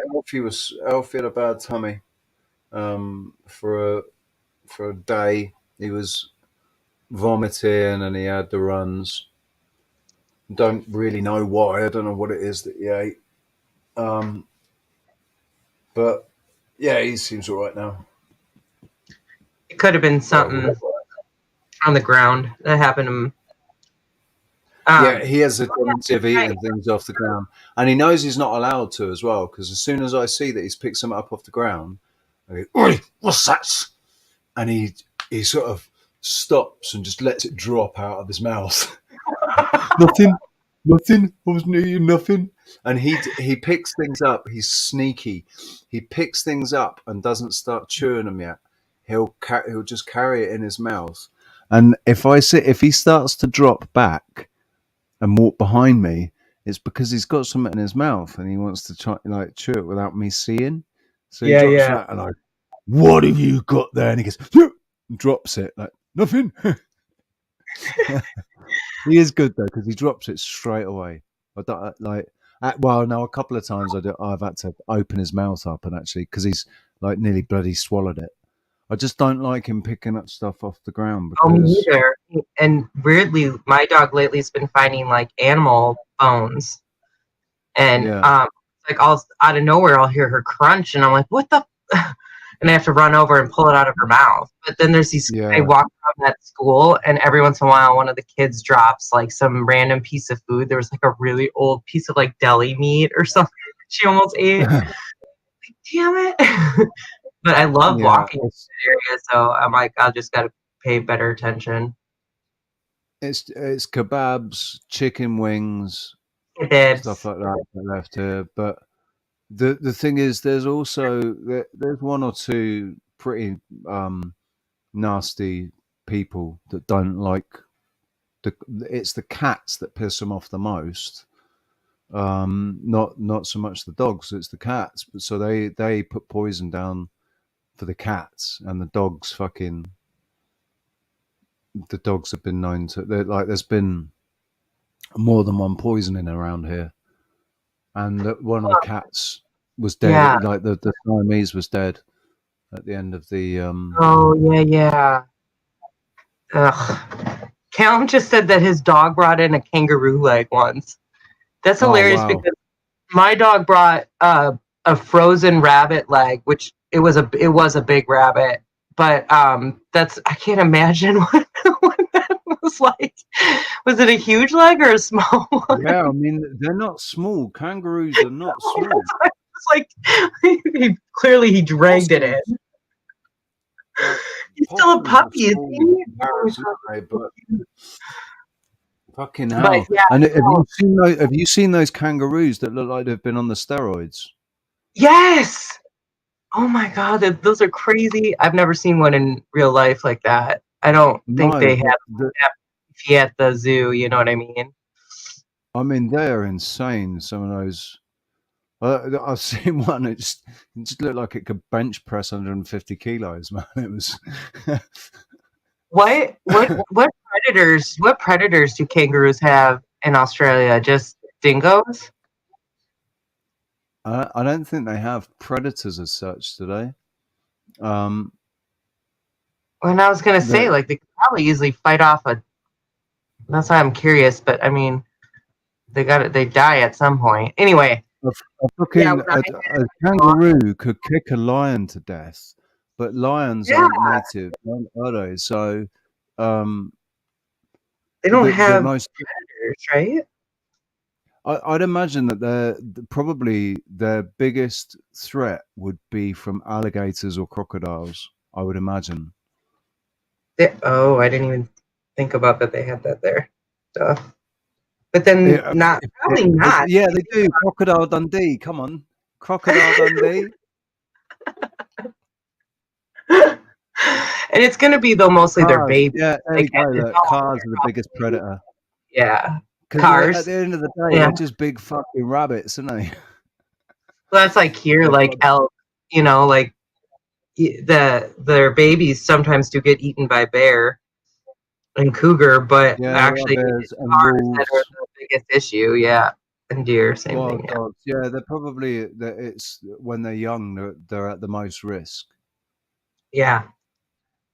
They feed them. They feed the elk here to keep the herds alive. But elk are really, really beautiful animals. That's so funny. Oh my God. So my story is my dog had there's Lizzo. I had at our old house, our dog was a border collie mix, an Australian blue heeler, and we brought him in for the night and he had a frozen rabbit leg in his mouth and he wouldn't let it, he wouldn't drop it. We kept being like, Crosby, drop it. And and he ate it right in front of us, frozen, so it was like super crunchy, and he was real aggressive about it, so he was like so gross. Oh yeah, that's good stuff. Sorry, I'm reading the comments. So a special breed. Oh yeah, yeah. It's like those because they've got it, done it with pigs as well, haven't they? Yeah, And with cows and with all of them, they've given them steroids to produce more muscle and because it's you the remember muscle those, that tastes good. those hogs, like have you guys heard about the giant hogs that are in the south of the US that they catch, and they'll like have pictures of them sitting next to it, and they're like taller sometimes than a human. That's I think all because of the same thing. Like they were released at some point, and they can get maybe not quite. Yeah, this one is huge. I'll share I this mean, picture real quick. boars are pretty dangerous, aren't they? But Boars wait till can you see be the size of these. Though quite this almost dangerous. he's this is in Texas. Here, 1 second. Yeah, it is a real 1,000 pound. I'll tell you what that is in kilos in a second. But I do remember hearing that these were not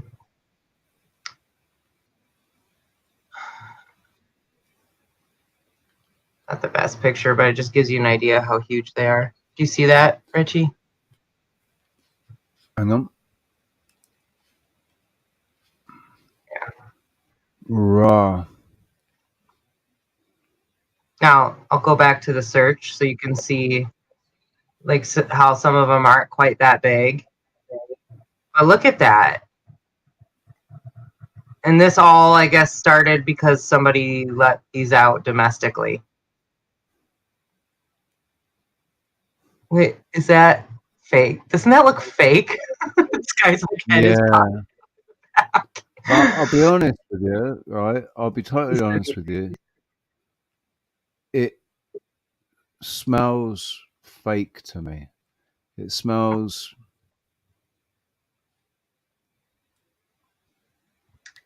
I hear you. exaggerated. They do actually have like a hunting season open for this. Now, I think that one I showed you is supposedly the biggest one, and that could be fake. You know what I mean? But I think some of these are. Look at this is a YouTube. I don't know. You know me, I'm one to call like everything fake. Hogs have always been a thing, though. It's black. It's or black boar. Sorry, like wild boar. They when I was in Norway, you could go boar hunting in Norway. Those are small, right? Yeah, I mean they're not that small. They're big enough to gouge your leg open and cause problems if you get attacked by one, and they're aggressive if they get cornered. Like they're pretty fucking aggressive when they're scared. But yeah, they're not. They I don't think they don't get that big. They definitely don't get that big. What I heard about is that it's because they were like bred that way, and then they were released, and that's why they got so big. I was just kind of bringing it up because of the potential of them messing. And they do it for food. I think that's definitely a possibility. That's definitely a possibility that they are the result of some sort of breeding, and then they were released. But I don't think they're sustainable, especially with people hunting them. They're not sustainable populations, are they? If they were that size, because they're not. They're really only in one. Wild boars are loners. Yeah, I think the ones that they are hunting are generally loners. There was a picture of a little pack, but it looked like because it was like babies that needed to be, shoot out of the nest or whatever. But yeah, I don't know. It's really weird because I used to like hunting. I used to sort of think that I would be a hunter in the in the right conditions. But I've only ever liked hunting for I've only ever thought that anybody should go, if they're going to hunt, it should be for food, and that should be the only reason that you kill an animal. You should never, ever, ever hunt for fun, for trophies, and that I've always felt really strongly about just killing animals for trophies. Yeah, me too. I really don't like it. I really get grossed out by the new trophy hunting thing. That's I feel like isn't Trump's family into that? See, that's why I get mad by it, man. And that's not. They're killing giraffes just to take a picture with it. I mean, one woman like recently got really like she killed a rare giraffe, and she's like, "Oh, this is gonna make a beautiful rug in my living room." And it was a hunting. It's one of those. It's I guess those reserves that people go to. That so like these animals are put in there for people to just shoot. It's just stupid. But I'm big again. I'm really really big on the Native American method. It's like you use every part of that animal for a reason. And I know we talked about this the other day. I don't know if we did it live, but there's that woman Anastasia out of Russia who believes that, if you become really truly at peace with nature around you, that wildlife and you can have a symbiotic relationship, so that everything that dies on that land gets recycled, and that it's all just maintaining itself based on the DNA signals that you're putting into the soil and what you're getting out of it. Mm. And that's why I'm so strong on that because the Native Americans have other than that they moved, they were nomads. So that's kind of it. And because they believe too that you're not really supposed to be on the same area of land all year round, which is interesting philosophy. But anyway, I really, because I've played so much of Red Dead Redemption 2. They touch on the Native American story in that narrative, and like they reinforce the official narrative whilst telling everybody that basically the Americans screwed up. They tell it for what it is. They're a bunch of industrialists stole the land, claimed rights over the land because they said that they could mine precious minerals and gold and oil, yeah, and that's how they took ownership of all the land, was through capitalist investment into mining and stuff, and they completely screwed over the Native Americans. But we're not being told the truth about the Native Americans, and the Native Americans won't speak the truth about it because they had it drilled out of them, because they yeah. were made. They were basically, if they spoke the truth, they'd be killed, Yep. and they were too terrified to speak the real truth about their civilization and where they came from. And they did pass it on, but slowly over time they became more and more desensitized, and they started to blur the lines. And I told you this because I have that. They did that so easily by contaminating the communities with drugs and Yeah. alcohol. Yes, definitely on that. And they're a huge target for trafficking. And I told you about, and then they also, it's the religion push, which is, the only reason that I'm going to, I don't want to use that word, but I feel like pushing that that there's evil for sure as an agenda, and that you're going to go to this place if you don't behave. Don't you think it's interesting? It really, yeah, they kind of forgot about the spiritual side of their beliefs. They saw And it. also, We are one. the whole storyline was that they went to America to escape religious persecution, to be allowed to practice, religion the way they wanted to. They didn't want to be part of Rome anymore. They wanted to, go and. There was a huge part of it that was escaping religious persecution, Yeah, wasn't it? yeah. So they go over to the Americas to escape religious persecution and persecute the Native Americans for their beliefs, Because and really, force Christianity upon them, basically. and two, we know that the timelines aren't right with how, because like I was just talking about this the other day. It doesn't make sense that it was like the end of the 1700s, beginning of the 1800s, that Lewis and Clark made it all the way to the West Coast, right? Which is Astoria, is another interesting thing where I used to work, where the Goonies was filmed. But Right at the start, right, right at the beginning of the sort of birth of in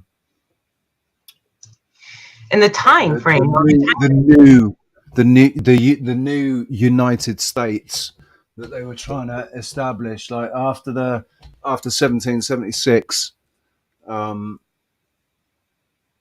which, War of isn't it interesting? What a coincidence that the American the war against the British, that all occurred. That all started at the same time as the birth of the Illuminati in Belgium. Yeah, interesting time frame.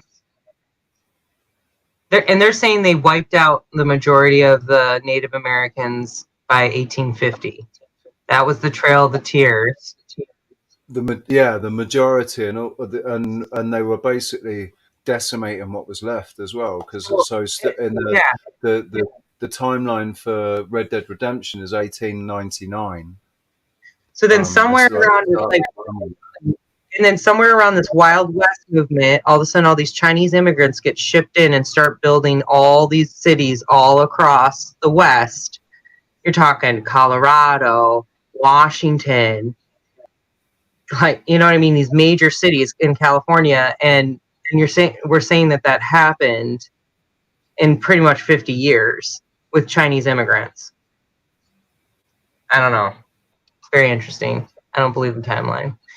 And because we were still dealing with tribes, and yeah. I mean, when you look at it using common sense, and when you look at like I know I keep referring to it, right, and at the end of the day, it's a fictional thing. They created this game with this, where they created this land in the game that's based upon a narrative, right? But it's just I just know that this is how they work. That they sneak little truths in. They tell us blatantly to our face. They show us things that, if you think about it, it doesn't tie in with the narrative that they're telling you. So even in the game, they're showing what's meant to be geological rocks, geological, strata, whatever. But there are right angles and steps and perfect circles, and there are things cut into this rock that's ancient. Obviously, it's been there for a dance. It's been there for, who knows, thousands of years, like that. And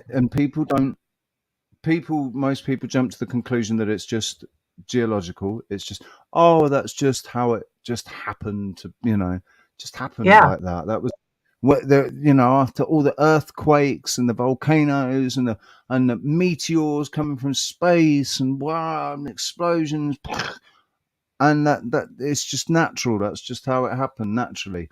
No, none of us are buying that. So, Caucasian Sasquatch, how you doing, buddy? Good to see you. So they show us even there that there's ruins, like there's a bunch of ruins that are hidden in the swamps, and they're hidden by all the foliage that's grown over them, the ivy, right? Because ivy grows quite quickly. It doesn't take that long for ivory to grow over stuff.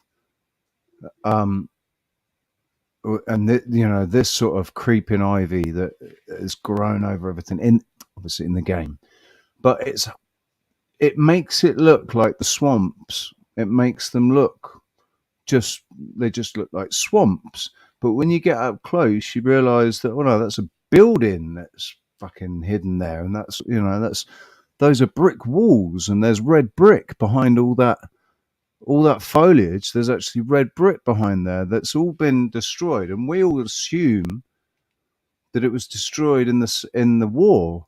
But in the storyline, the Civil War had only happened, like, when was the Civil War?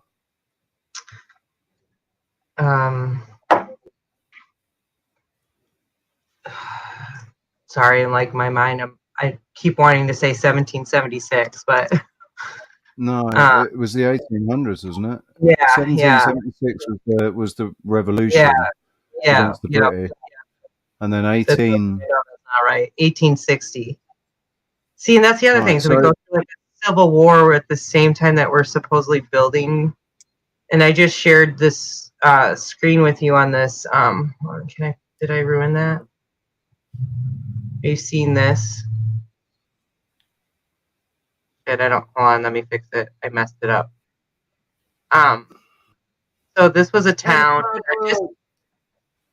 What? Hey, how you doing? Oh, is Em here? Yo. Saunders. Goonies. Yes. Man, that's awesome. So this, look at it. This was supposedly built in the early 1900s, this building. And it was, this town was swept away. Supposedly it took till the 1950s for everything to close down and like there were just like abandoned buildings. But like this, again, 1900s, very interesting building structure. It was like a little resort. Right. And it all got swept into the ocean is what we're told, more or less. So I think that quite a lot of the buildings that actually exist now, there are buildings that exist now that we assume are stone-built, stone structure. But I think when you scratch beneath the surface, all of that is a facade, and underneath it is a wooden frame building.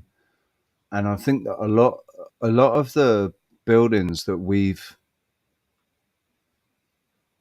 you know, the buildings that are burned down, and it's been like, how the fuck has a fire brought down a stone building like that?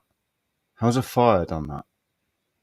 Well, so that's a really good topic, especially connected to the whole story of that fateful day with the airplanes, because there was a building in Argentina that a skyscraper that burned for 2 weeks without collapsing.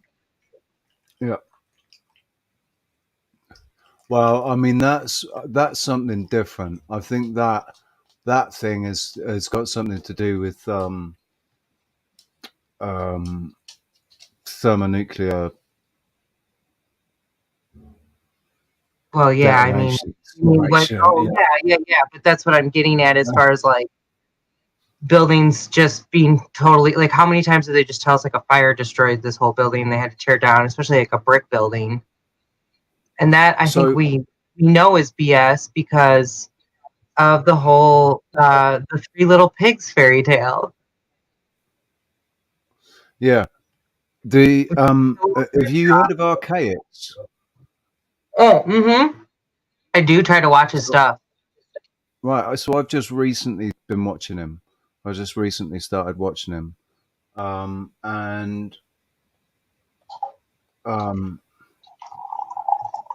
he was talking about the Phoenix project. Yes. The Phoenix project was something about. I've only just come across him, so I haven't really watched that much of his stuff yet. But something about flash freezing, and like fossils being because how does an invertebrate animal leave a fossil? It's really, when you think about it, it's impossible for an invertebrate to leave a fossil, and yet they've got these fossils of jellyfish and worms, and so obviously fossilization is something that can happen. Potentially it could be something that could happen instantly, like if something is petrified with something organic inside it, then the fossil of that organic thing will be left. Yeah. So it's really interesting. And John Levi's recent video, he was showing these little pieces that really did look like pieces of bone, like fossilized bone. And it brought back all these memories that my ex and I we decided to randomly hike up this hill one day because this area was known for really good rocks for all you rock hounds out there.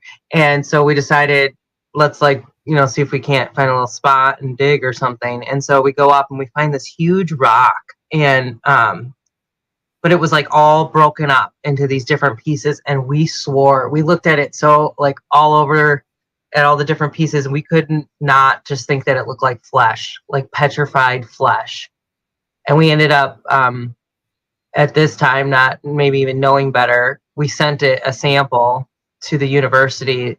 And they were like, "Oh, this is really, really interesting. We're not sure what it is yet. We'll get back to you." And they never did.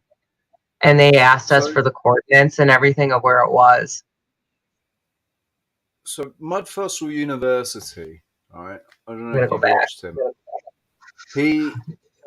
I watched him for a bit, and then I had to stop watching him because he made some claims about some things that I've seen footage that proves otherwise. But I think he kind of went off on one a little bit. But I don't disbelieve him when he says, when he's sent these rocks off to be tested, and what's come back has been human DNA, and basically this idea that some stones and rocks are actually petrified organs like hearts and stuff like that. And also, like when one of the it's like a mountain or something. He was looking at it as being I think an elephant skull, Yeah, and there's this rock. it really did line up, all the capillaries and everything around the eye sockets and stuff like that. It seemed to make sense that it could have been a giant, a great big giant fucking elephant or whatever.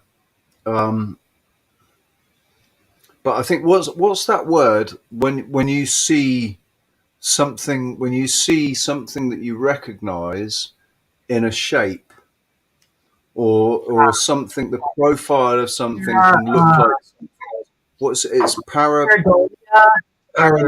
or something, isn't it? Pareidolia. Para something. Hang on. I know, I'm trying to spell it. Yeah. Yeah, pareidolia. Pareidolia. Yeah, there you go. Pareidolia. Yeah, I think there's a lot of that happens. I think some of it is passed off as it, but I think there is a lot of it that happens when we're looking at stuff. But when I looked up at the mountains here, when I looked up at the peaks here with the I had my friend's camera with a zoom lens on it, and I zoomed in and I could see archways and I could see a staircase, and all in these mountain peaks. But that just look like mountain peaks. They look like mountain peaks. That's all they look like. But when you see the archway and the stone steps cut into it at the peaks, you realize, no, there was a building there. That absolutely is not a mountain peak. That's the remains of a building. I think also the evidence, especially like here in the States, of the quote unquote primitive dwellings, like into the cave sides. So like Levi shows that where it really does look like something just melted over, the opening of a cave, but it could be so easy to just mask that. But also there's really just interesting structures outside of it being a home too. I can't remember if it was him again that was showing this setup where it looked like there was like a structure built next to a waterfall, like they were using it. I think he compared it to Niagara Falls and the old building that was there and how they were trying to, harvest the energy. It's really interesting. But yeah, that's something here. Like, okay, so one of the things too that, with being careful about like pointing everything out as it being an old object is like, and what I want to know more about is with volcanoes, because there's so many different interesting formations here in the Pacific Northwest. These basalt columns are massive, and they're also different, and really, really interesting formations. I've been waiting for I take that drive. Remember where I found the bear cub? And I was telling you about that. There's a spot when you drive, and it's just got this really big swirling, basalt column style, but like pattern along the river. And I'm going to take photos of it. I always plan to. It's kind of becoming more well known now. People go out there to do that, but whenever it's like never quite the right time, for the sun's not quite hitting it at the right time. So I was like, well, I'll be back, so I'll just do it another day, and I haven't yet. But anyway, and that is something, like I've heard that I don't follow his channel, but I've heard him talking about that Oppenheimer ranch guy, Diamond. He talks, because he's like a geologist, so he swears by that. He's seen these things form in real time with volcanoes. But I just would like to understand that more. It's like, what is even the purpose if this is like a reset machine? You know what I mean? Yeah. I don't know, man. But you're talking about the salt columns and that. What was really I couldn't stop thinking about was those octagonal pillars. Or they're not octagonal, are they? Or are they? Are they octagonal or are they sextagonal? Oh, I think it's 6. They're like, I think Six-sided. they're basalt pillars, and they're perfect. Yeah, that's what I'm talking about. Yeah, they call them columns, but I'll find out here. Shape. Yeah, so that's what you're talking about. It's a hexagon. Yeah. Right, yeah. Yeah, that's what I'm talking about, because they form just these crazy formations. Yeah, if you just Google it. Oh, there's that place in is this in Norway? And they're huge. I'm gonna be right back though, because it's time for a bathroom break. And then I can pull that up when I come back. Okay, cool. While you're doing that, I'm just going to ask Manny, what are you talking? Because you're a moderator, so you'll be able to see everybody talking, even if somebody's blocked you, you'll still be able to see them talking because you're a moderator. Who is it that you're not seeing talking? Or what aren't you seeing?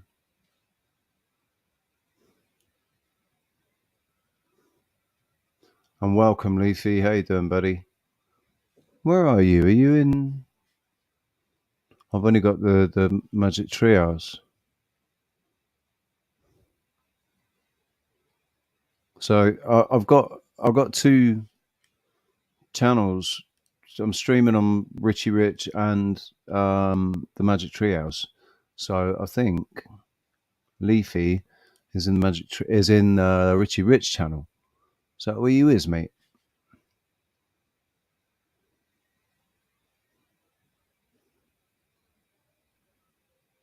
You can't see M's Mad World. You're probably in a different room, babe. That's what I just realized. Manny, Just so you know, right. So Manny, you're in the Magic Treehouse, and let me go and see who's in the other chat room. Hang on one sec. Because in StreamYard, we can just see all the chat coming up, but can't see what room it came up in. Well, if you've got more than one channel, you don't know what room it came up in. It's not it came up in YouTube. So you've got more than one channel. You don't know what room it.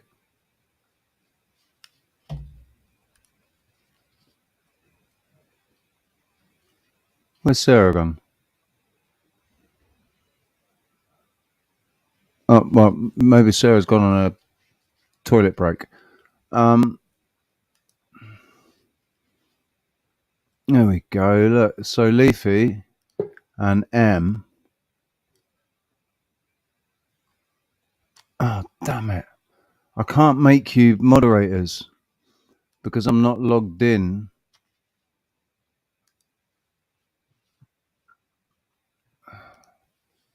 I'm not logged in as Richie Rich, so I can't make you moderators. But DN, M's Mad World, and Leafy are all in on the Richie Rich channel.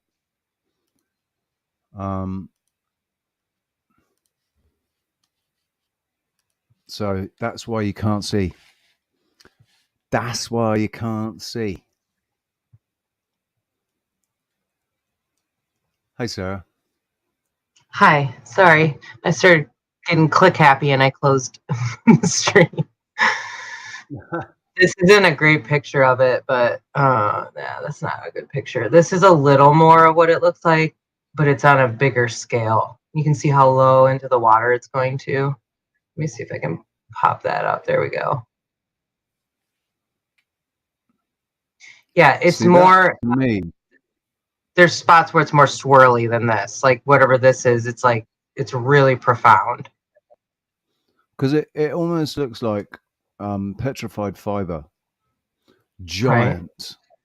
petrified fiber. You know, like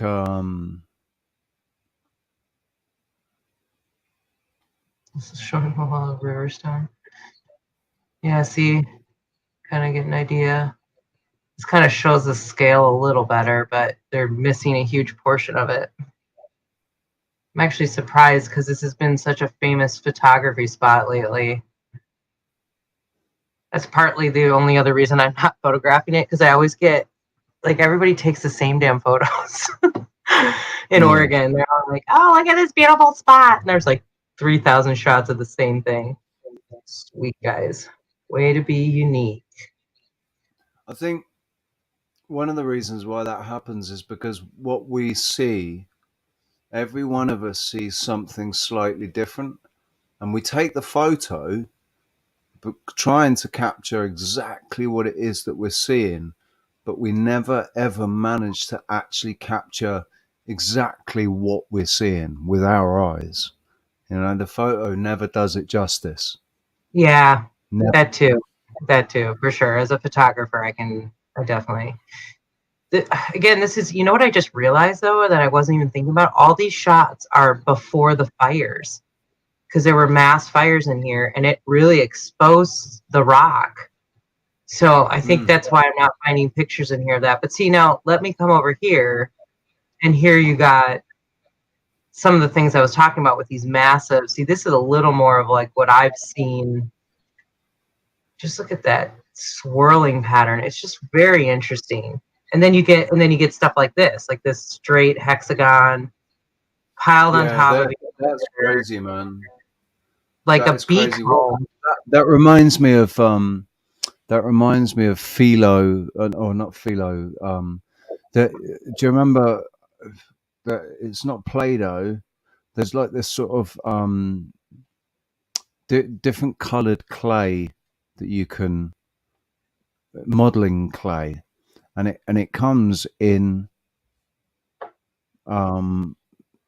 blocks, strips like that. They're normally round. They're not hexagonal, but that's what it reminds me of. Or chalks, like a massive pack of chalks. Yeah. Or pastels. But the thing is, we do know that crystals, the way that crystals Yeah. form, Yeah. they Yeah. form naturally, and they are incredible. They're incredible shapes and angles and stuff. Well, and that's And the what I way that mean. And they, even though that's what I was kind of getting at, is like, I just want to talk about it more, try to understand it more. It's like, because think about bees. That's what I was just trying to say. Like bees naturally form cells like this. yeah, hexagonal cells, yeah. And there's the quartz, that you know, those giant quartz crystals. There's that cave that's got the Yep. giant crystals in it. Yep. And the way they form when you pull them out. Yeah. There's a guy on Yeah. YouTube, and he goes out to these mines and he pulls these massive crystals, just beautifully shaped. And mind you, I can't ever With, find with geodes these like that. perfect angles. I mean, we sit there and we say, "Oh, perfect angles don't happen. This doesn't happen in nature." But and yet, in some instances, it kind of does. Like with Yeah. crystals, perfect angles happen with crystals Well, naturally. with flowers, we have sacred geometry with apple. You know what I mean? It's all over the place. Mm. Right. Listen, I just need to comment on this. I've just recently come across Divergent myself, right? But he did a live stream the other night that kind of shocked me a little bit. I was a little bit surprised.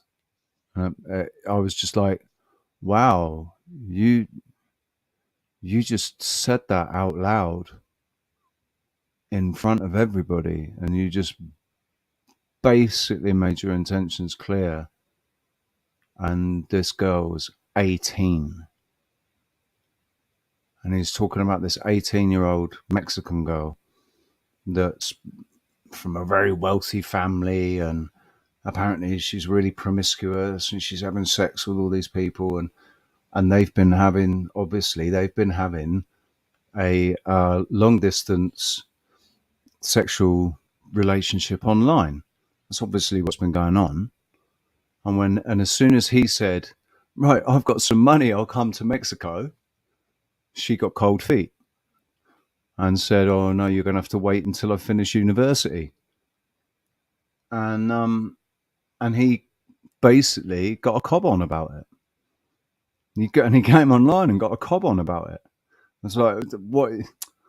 Basically, what he said was, "Man, why would you do that? Why would you lead a man on like that and make him think that he's going to get it from this fucking gorgeous 18-year-old loaded girl, and and then you're just going to leave me hanging, man.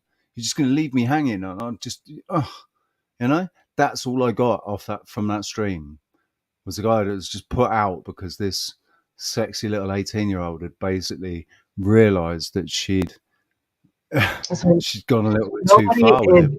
ever leading anybody on. It's like that's No, all I'm in your. no, No, no, no, I'm no. not I know. okay with I'm that either. saying that. I'm But saying that but from his case. do you know what else I'm not okay with? Like I don't think that a man. I think Divergent is at least in his 30s, isn't he? He's in his. I'd say he's in his mid to late 30s. I just think 18 is a bit, morally questionable.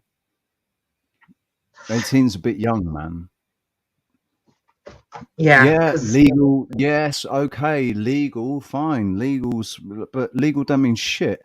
Legal is not moral. Legal is just legal. That's well, all that what's is. the point In, of in that the relationship? UK, it's legal if they're 16. That doesn't make it morally correct for a 36-year-old man to sleep with a 16-year-old, does it? That's morally wrong. Again, what is he getting out of that? Like when we talk about what our potential power could be if we actually make real connections, what's he getting out of that? There's no end game other than just sex, like with some really young hot girl. Cool.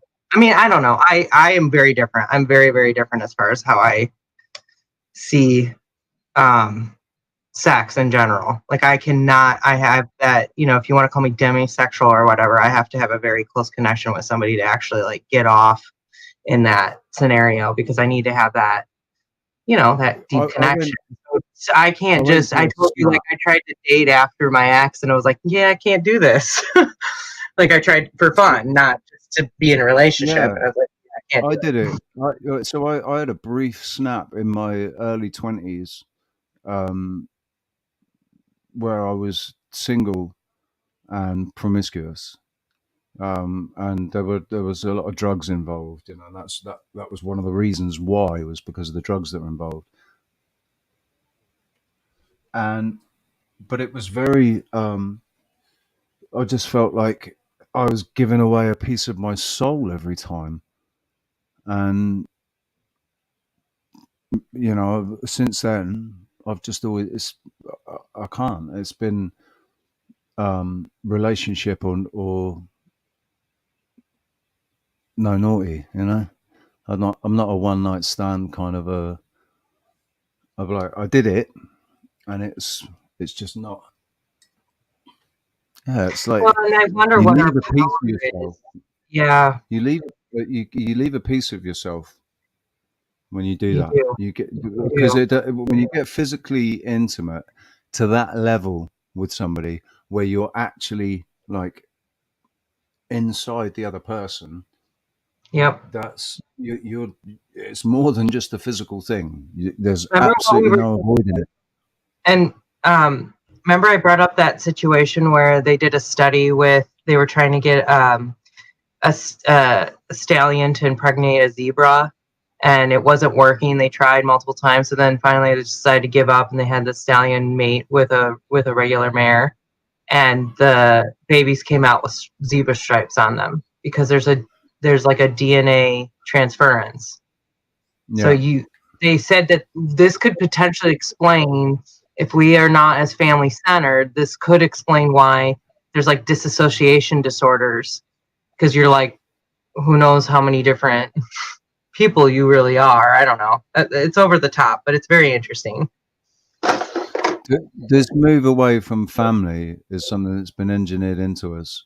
Like we were engineered into the nuclear family, um, which basically took everybody away from the community as such and turned them into nuclear families, into little, single units, um, where the real strength in family and behind having children, if you're having children, it's a community thing. It's like a village. It takes an entire village to raise a child. You can't just do it with two people. You certainly can't do it with one. Well, no, you can, but that's not fair. That's not fair to say that you can. You absolutely can do it with one. And there are some single parents that do an absolutely fucking amazing job, man. I mean, Roxanne is one of them. Um, so I was way too hasty saying that, but really, it should be an entire village bringing up a child, not just a one or two parents. You know, Yeah, it's because of all of the different influences of life that only come through and interaction. personalities, right? Yeah, You know, and yeah, and that's how. And if so, you want your community to be morally sound. Um, that that's you could see exactly what they've done and why they've done it and how successful they've been at doing it. Because if we still lived in villages like that, where the entire village brought up the child, and people were connected and were able to rely on each other and trust each other to rely on each other. Because there was a time when we well, lived and like hold that, each man. other, but still hold each other accountable. It's not like an enabling thing. There's a lot of strength, and No, that's why I like absolutely. the village. Yeah, and I like the village concept because of the like I was saying, like so many different types of people and personalities and ways to do things, and you need to figure out where you fit in with all of that. Or I shouldn't say fit in, how you stand out actually, because I think we all are like a piece to the puzzle in a way. But I mean, this is the problem, though, isn't it? Because that we've been told, we've been programmed into believing that um, we're all integral cogs to the machine, right? In one way or another, but you have to serve the system. You do your job, and you pay your taxes, and and you feed the system. Um, and education has been geared towards dumbing people down to fit into those menial, shitty jobs that have been created by manufacturing and commercial capitalism has created these jobs, that are pointless, meaningless, dead end, soul destroying, repetitive, mechanical jobs, doing the jobs that that they're trying to get machines to do now, robots and whatever. For companies that, again, slave labor. Yeah, but the only reason that like people can't say, it's like, well, if you didn't go to school to learn these things to be employed by these companies, what would we do? What would we do if we didn't have these jobs?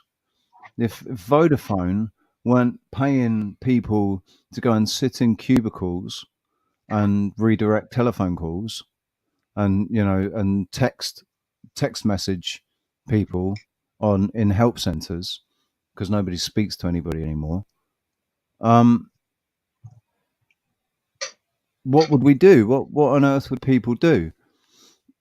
It's a bit of a sobering thought, but there is a job for everybody. It just means that instead of working in a call center, you work on a farm. Instead of sitting there at a computer desk, a desk at a computer screen with a headset on and a keyboard, you pick up a hoe and a water bucket, and you get your hands dirty and you grow things. Yep. There's a whole thing. I Yeah, mean, I can't not talk about being barefoot. So imagine like what your hands in the soil does.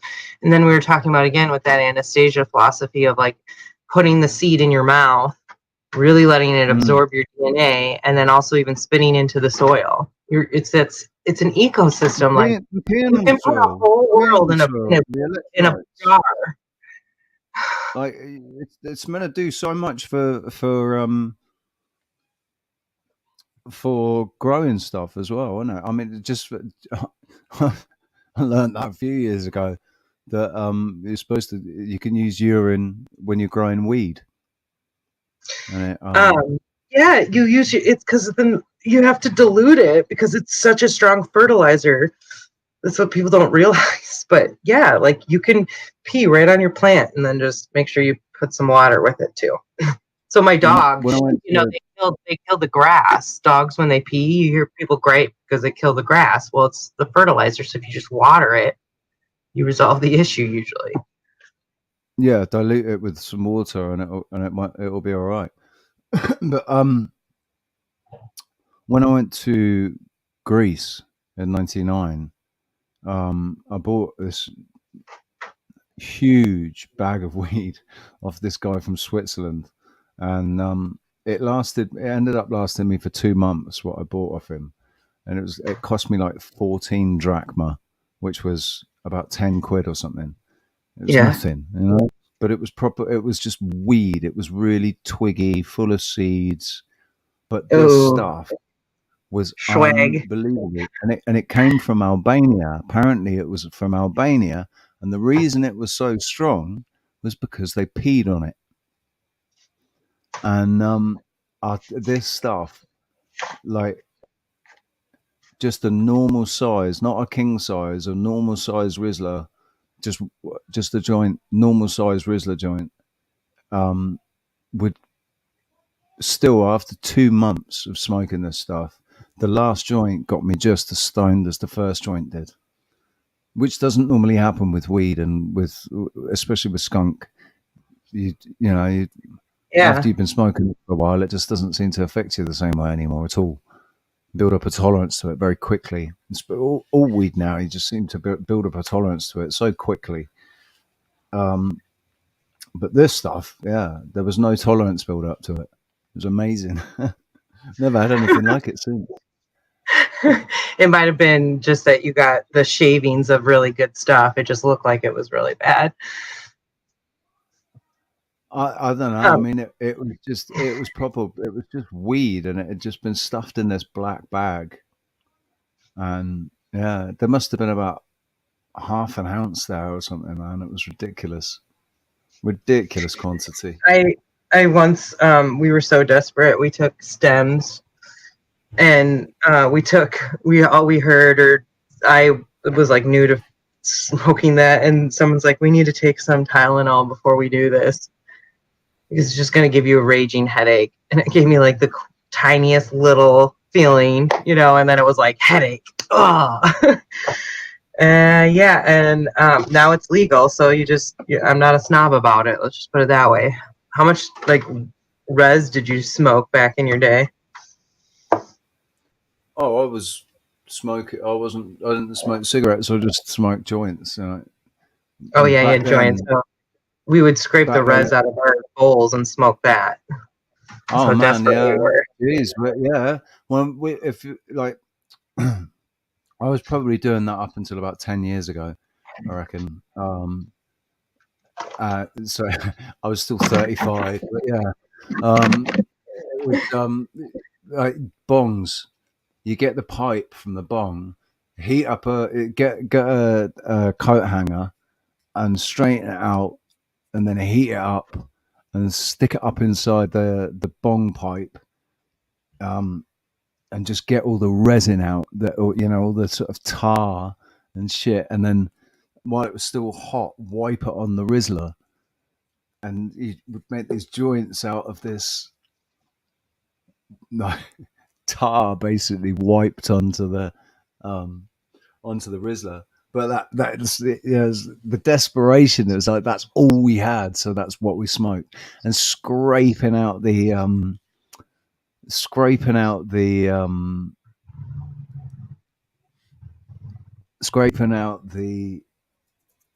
grinder as well. What's going on here? How come we got two of you? I just duplicated. I just cloned myself real quick. Just kidding. I'm taking the dog out to the bathroom really quick because her schedule is whenever she feels like it right now. Oh my god, my other dog looked at me like, I don't have to get up for this, do I? Yeah, it's whenever she wants it, she gets it. That's the best thing about working from home.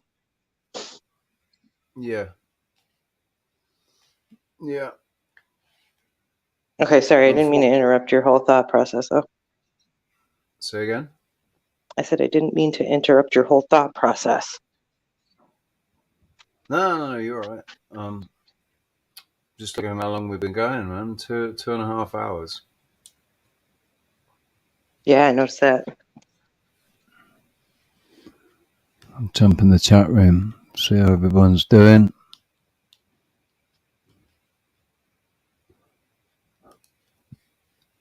Scraping. Oh, we want I was gonna. Oh, the scraping. Yeah. They were talking too about something you and I have talked about, but just both Ems and Manny and being single right now and going through. Was that your computer? Doing what? Okay. Anyway, sorry. No, I just heard. I thought it was a work thing. So, just that they were talking about being alone, and you and I have talked about that.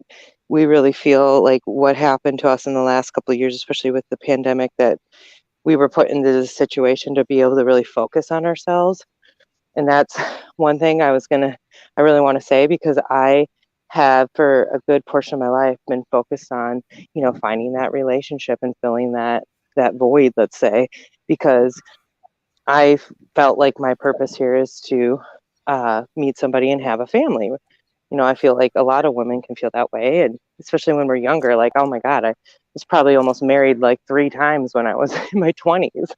But and that's okay. I'm not trying to like down if anybody was or whatever your life path has been, but I just think that it's been awesome for me to really become confident in myself, because I never used to go to places. I always used to be so scared to go places by myself. And now I'm hiking in the woods by myself. And don't get me wrong, if I know I'm totally alone, I might sing a lot just to scare any potential bears or cougars. But it's very empowering. I think it'll intrigue them. I don't think it'll scare them. And all They'll be like, you need to do, right? I don't know. It's probably yeah. I'm not an animal tamer. I'm not a park ranger. I don't know anything about bears, and none of what am saying should be taken seriously at all. But I do feel like if if you don't show any fear to that bear or whatever it is, if you don't show any fear, um, if anything, you show disinterest, then they'll leave you alone. It won't hurt you because you're not threatening. yeah. Sorry, 1 second. Hi, how are you? Good to see you. I need to contact you guys because I need to come over and start helping with the chickens and the lambs and grow some food. Okay, it's good to see you. Sorry, I couldn't find my mute button, so I hope that wasn't too loud, everybody. Sorry. That's my parents' friends who have they have a farm with some not nothing like major, but lambs and chickens, and then they're growing food too. So I'm gonna come over and start helping them. Cool. And they bring my parents eggs every Wednesday. We get 18 eggs. So. Oh, nice. Yeah. Do you know the best thing about free range kind of homegrown eggs is sometimes you get double and triple yolks. Oh yeah, the double yolks. Those are so cool. Oh, with my cousin, my cousin gets triple yolks sometimes. Oh really? I don't know if I've ever had a triple yoker. Yeah. I hadn't until I lived with my cousin. Yeah, triple yolks happened a couple of times. Like double yolks was quite common, and triple yolks it happened a couple of times. That's cool.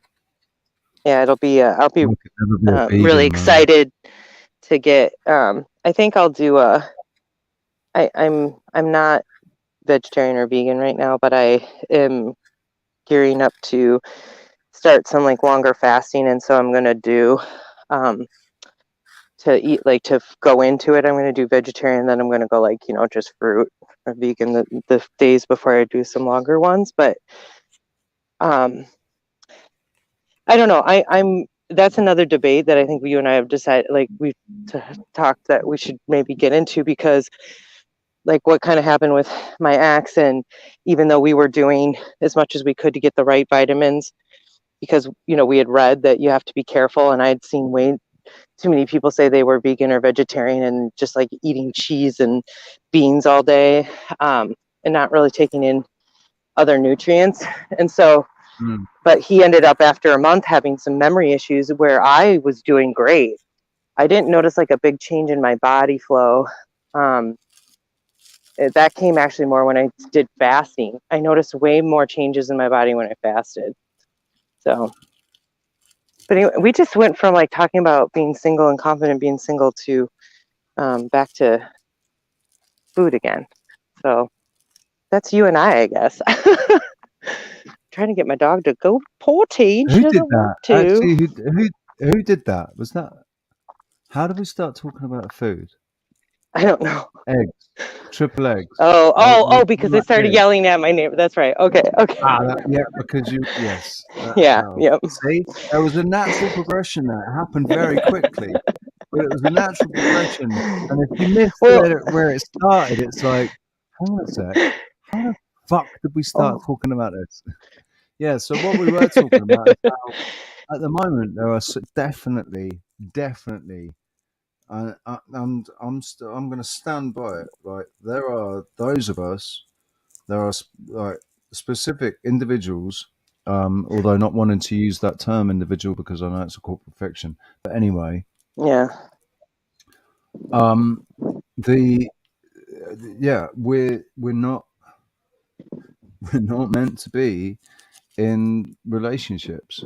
That's just not where we're meant to be at the moment. We're meant to be maintaining complete sovereignty of our energy, and and that means, and also sovereignty of our free will.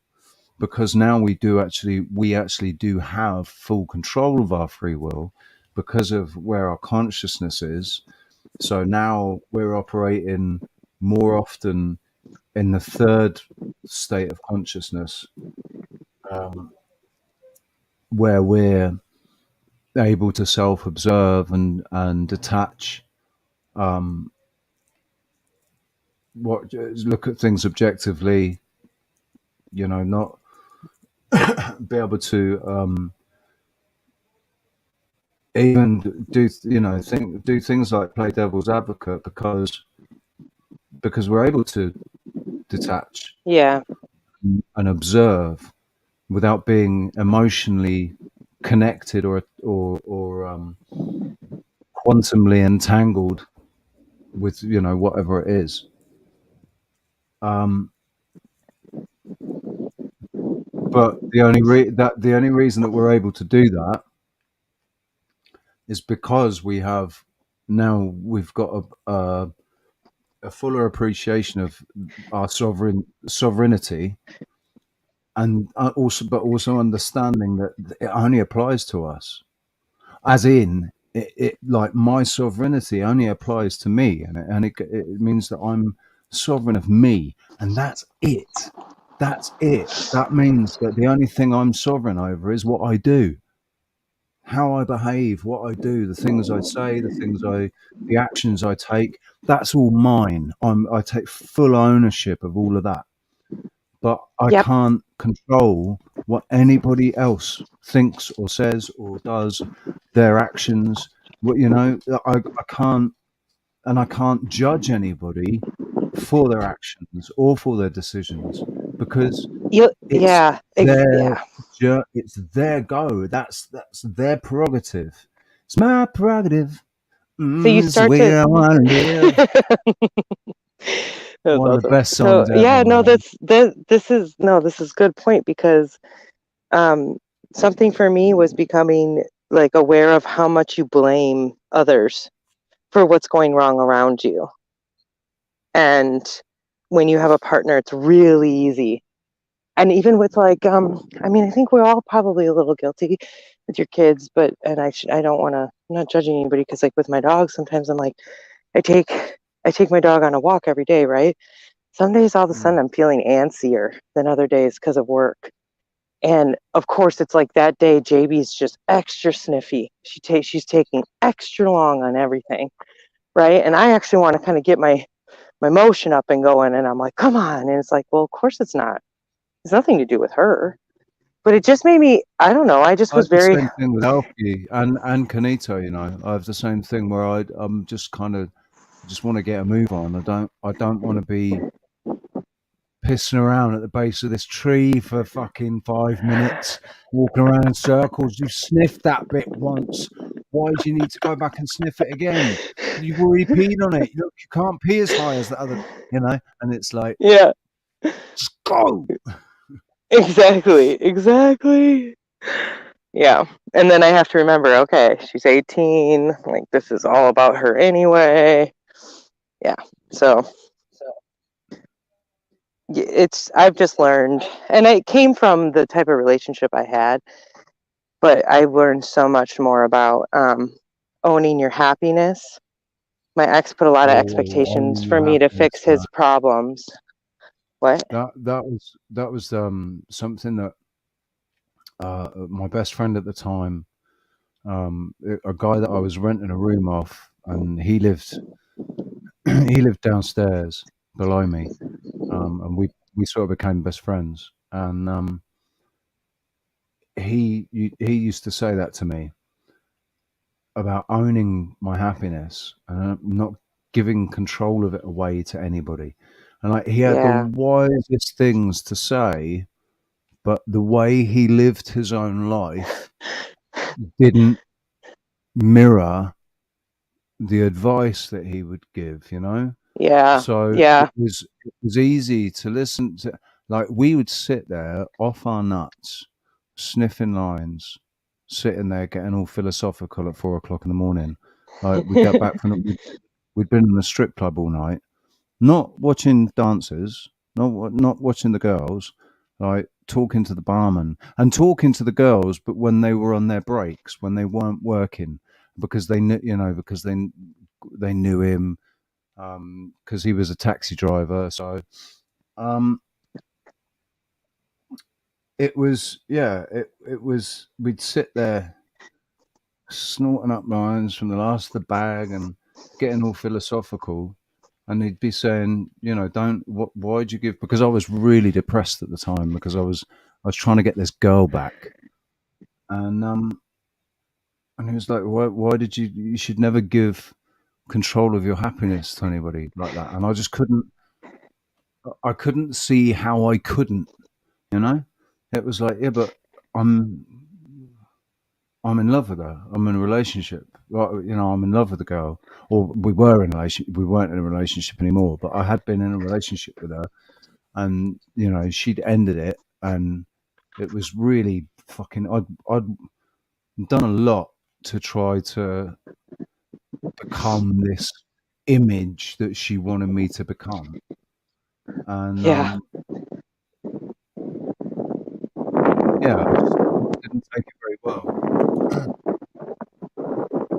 And isn't that interesting? Like, Now, it was what she now wanted I out of see. you, and then you became Yeah, sort of oh like god, obsessed with that concept. Maybe you weren't even for it to begin with. well, I Yeah. agreed to give up my music career to become a salesman again. So for 18 months, I gave up on the music and I just went back into sales.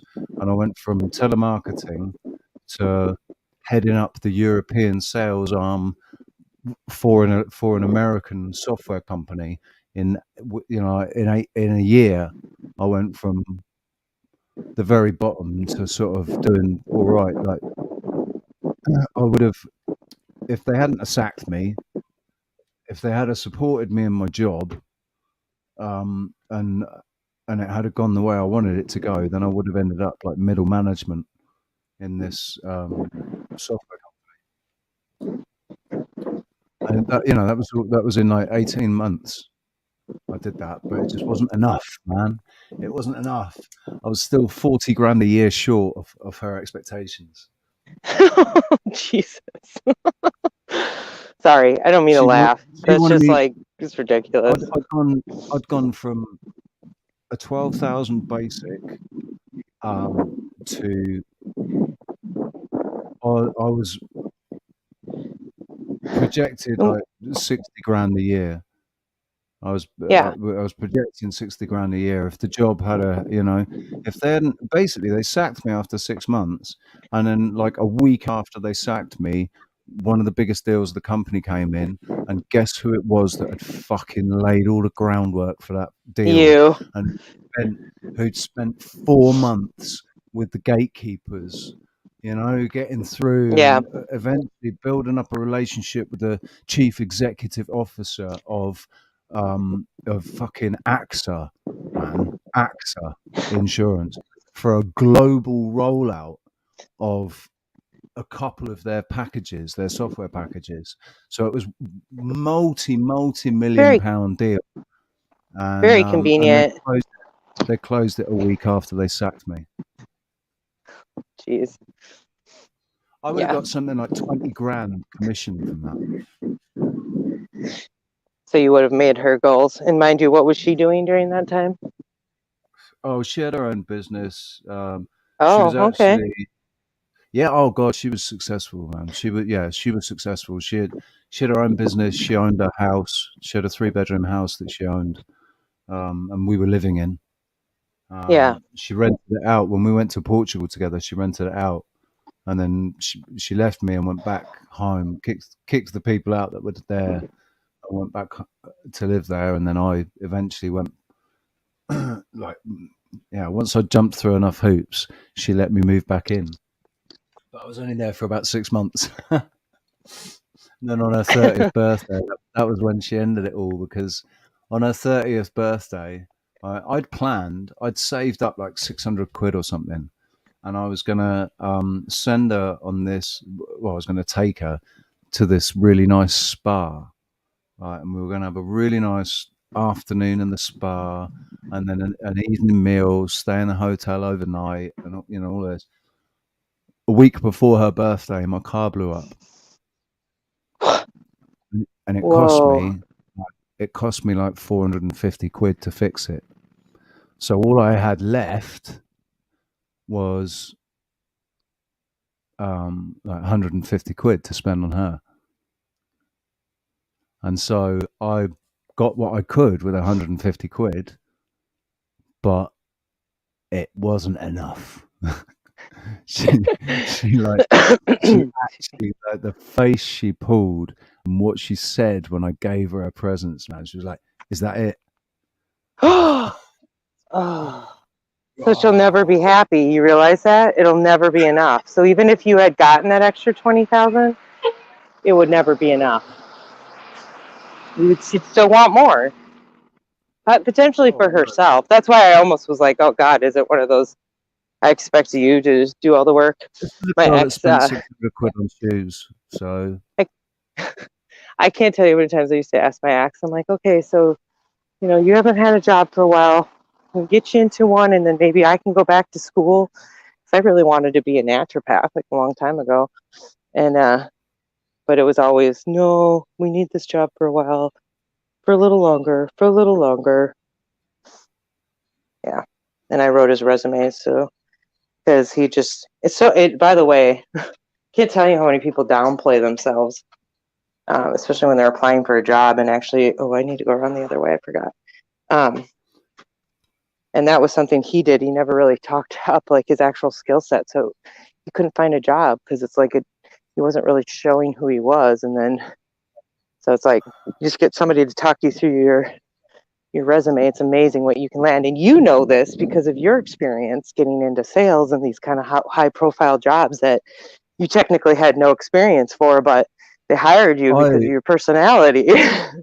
So that job in the doing the software sales, right? That was unbelievable. That whole thing was unbelievable. So I was working as I was an account manager for a distribution, IT distribution company in Basingstoke, and we were supplying all of the major retail outlets with computers and servers and all that sort of stuff, phones, and I was doing my best, man, but my team wasn't a team. I was basically, as the new guy, I was fair game for people poaching my customers. I'd go to get a cup of tea or a cup of coffee, or I'd go to the toilet, or I'd go out to lunch or something, and instead of taking a message, they'd take the order and they put it through on their own. And so I wasn't hitting my targets, which was really pissing me off. But it's like like in their eyes, they were thinking that they were giving you the business, but that's sucky. So people take advantage. Well, I was just like, you're a bunch of fucking wankers.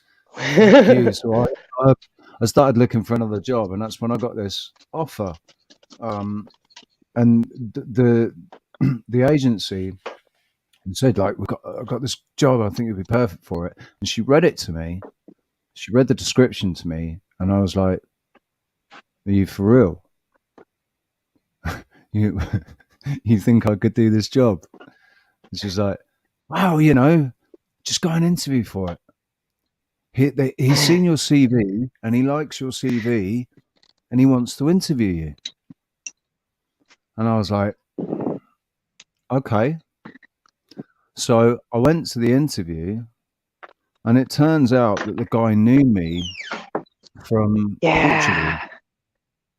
Right? He'd seen you, right? He'd seen you play.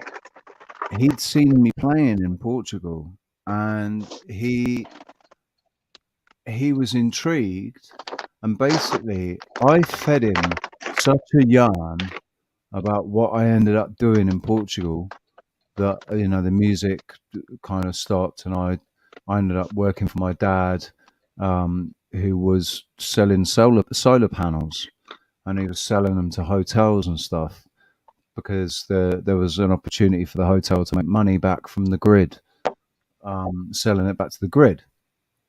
So I fed him this yarn about how I'd go in and basically get the square footage of the roof,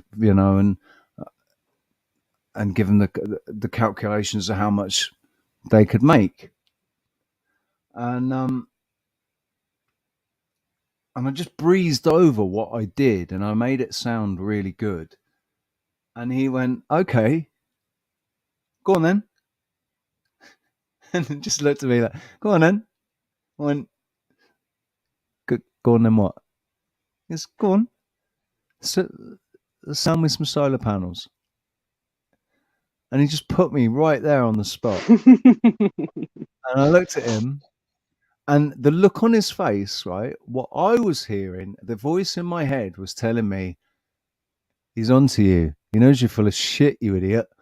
No, he knows you're lying. He knows that you're lying." He's sat. Look at the look on his face, like this slight look of disbelief, this sort of smirk. He knows you're lying through your teeth.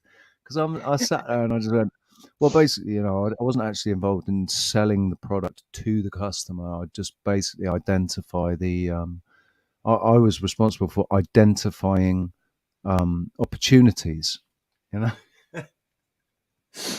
And he went, "Yeah, okay." And we did the interview, and I left there. I walked out of there feeling like the biggest idiot because I just thought he was completely onto me, and I was basically like the look on his face when he shook my hand when I left was, "Wow, I can't believe you actually just sat there and like, did you think I was going to give you the job?"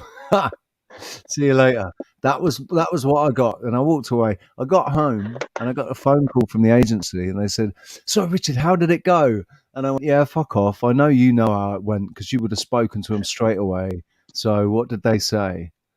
And she went, "He really liked you.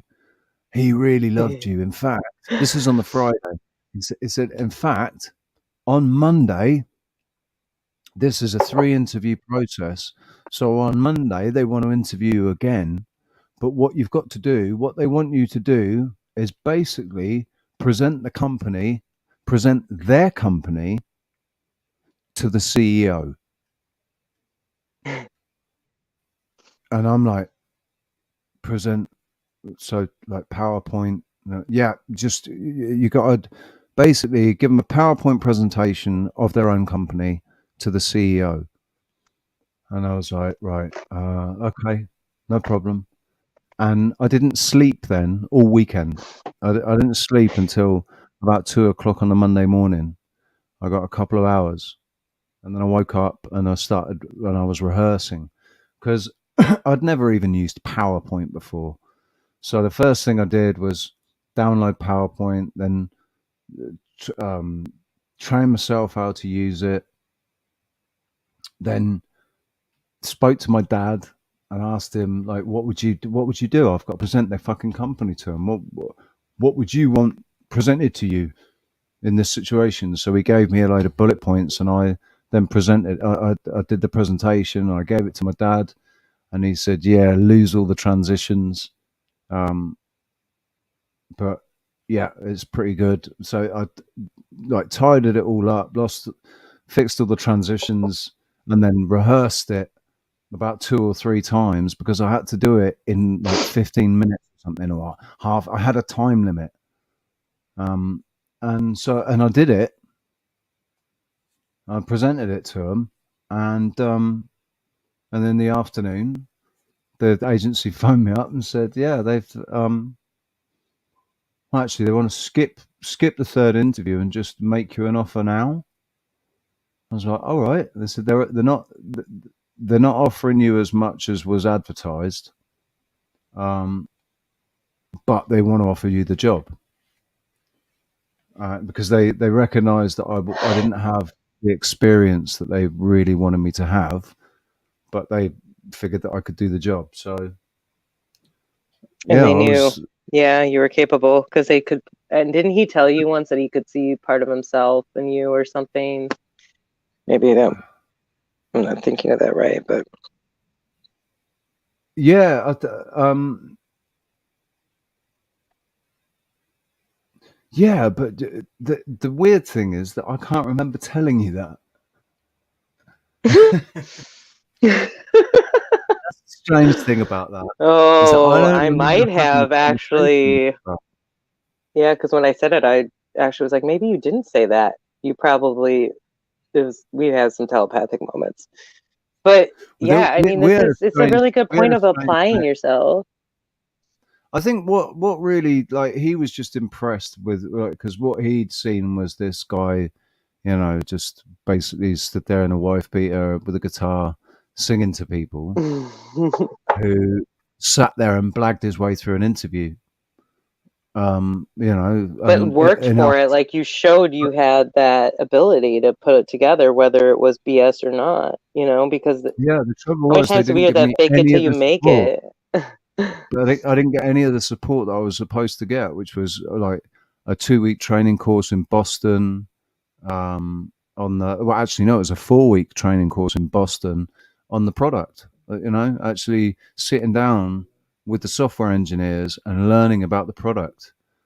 I didn't have any of that, so they were expecting me to speak at board level, um, Yeah, at CIT, director level and chief executive level, like chief executive officer, um, with no experience of the product at all, other than what I taught myself. Which was basically the only way I could do that was sitting there in training sessions that the engineers were having with the clients and with potential clients. So I had to I'd just sit there in the Zoom meetings, or the not Zoom. We were using Skype. yeah. Sitting there in Skype meetings, listening to the engineers talking about what they can do. It's so frustrating because it was the best product ever. It was like I recognized straight away that it was the dream product for any salesman to sell, because it was something that everybody needed and nobody had created yet. It was the only thing on the market that did what it did. It was like But a cloud management software. So it oh, monitored the cloud, identified any problems, presented the solution, the fix to resolve the problem, and once it had fixed it once, that problem would never happen again. So, like the potential to get the cloud running, like the virtual networks running seamlessly on an automated management system that basically fixed the problems, didn't just alert and say, "Oh, there's a problem here." It would alert the problem and then fix it. You could program it to just do it automatically, or you could program it to be, so an engineer had to be there to okay it, but it would fix the problem. They didn't even have to work out what the problem was, because the software would do it for them. It was did they ever? incredibly powerful. I mean, to knowing that was the time, then yeah, it would have been major. But did they ever talk about the server rooms and what the capacity they would need to be able to run those? Or maybe it was because it was so new, it wasn't like people were worried It about. need right, so they would need a dedicated server to run the software, to run, but it's running it's like people could have a bank of 8 servers, but they'd have a virtual network and like a cloud with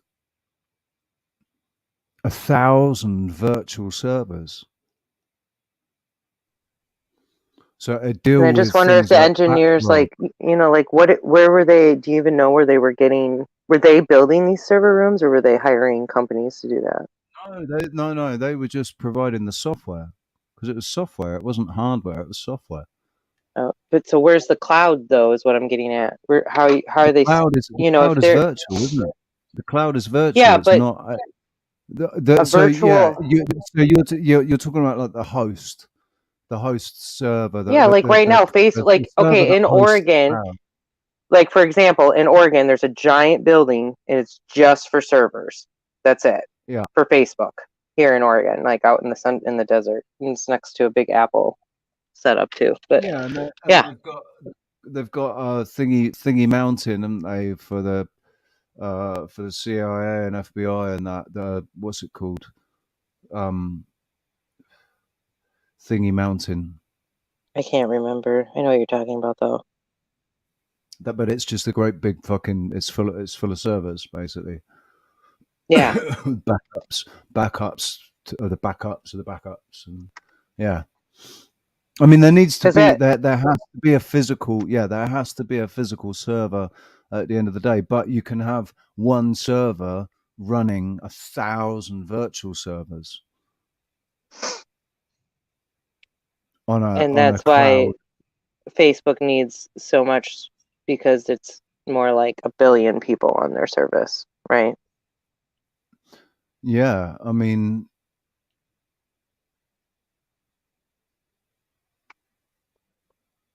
yeah, they need more than one server, definitely. And yeah, they've got so many. Like, how many users have they got now? I don't trust their figures. I don't think they've got as many as they thought they would have. I Oh think a yeah, lot I of don't know, and I know it's people. dropped off like a huge amount, and then and I've now still got we my already know Twitter like still got my half of profile. fake. I've still got my profile, but I don't ever log in. Right. Sometimes when I post on Instagram, it posts automatically on Facebook because I set it to. But Yeah, that was the only interaction I had was to say, yeah, right, you can do that. Instagram can post to Facebook, and I think it posts to my artist page, not to my main profile. I do feel like the move to push everything cloud was just a part because like that all then just becomes part of the big data server to to the big mass computer mass brain or whatever they call it AI. Like I just feel like it's just another way for them to get that information, even if it's just your own supposedly private data. Because I think there's I think information they it's their collect with only that. way, right? It's their only way to mimic and compartmentalize, and therefore be able to control um, what we've got natural access to with Yeah, the yeah. energy field. And it's all a way for them to actually shut off information. If it gets loaded up there and then the hard copy disappears, they can easily just erase it and pretend like it never existed. Like you hear people talking about like they'll do an update on their phone and then all of a sudden they'll go in and they'll find like certain photos or videos were deleted. Yeah.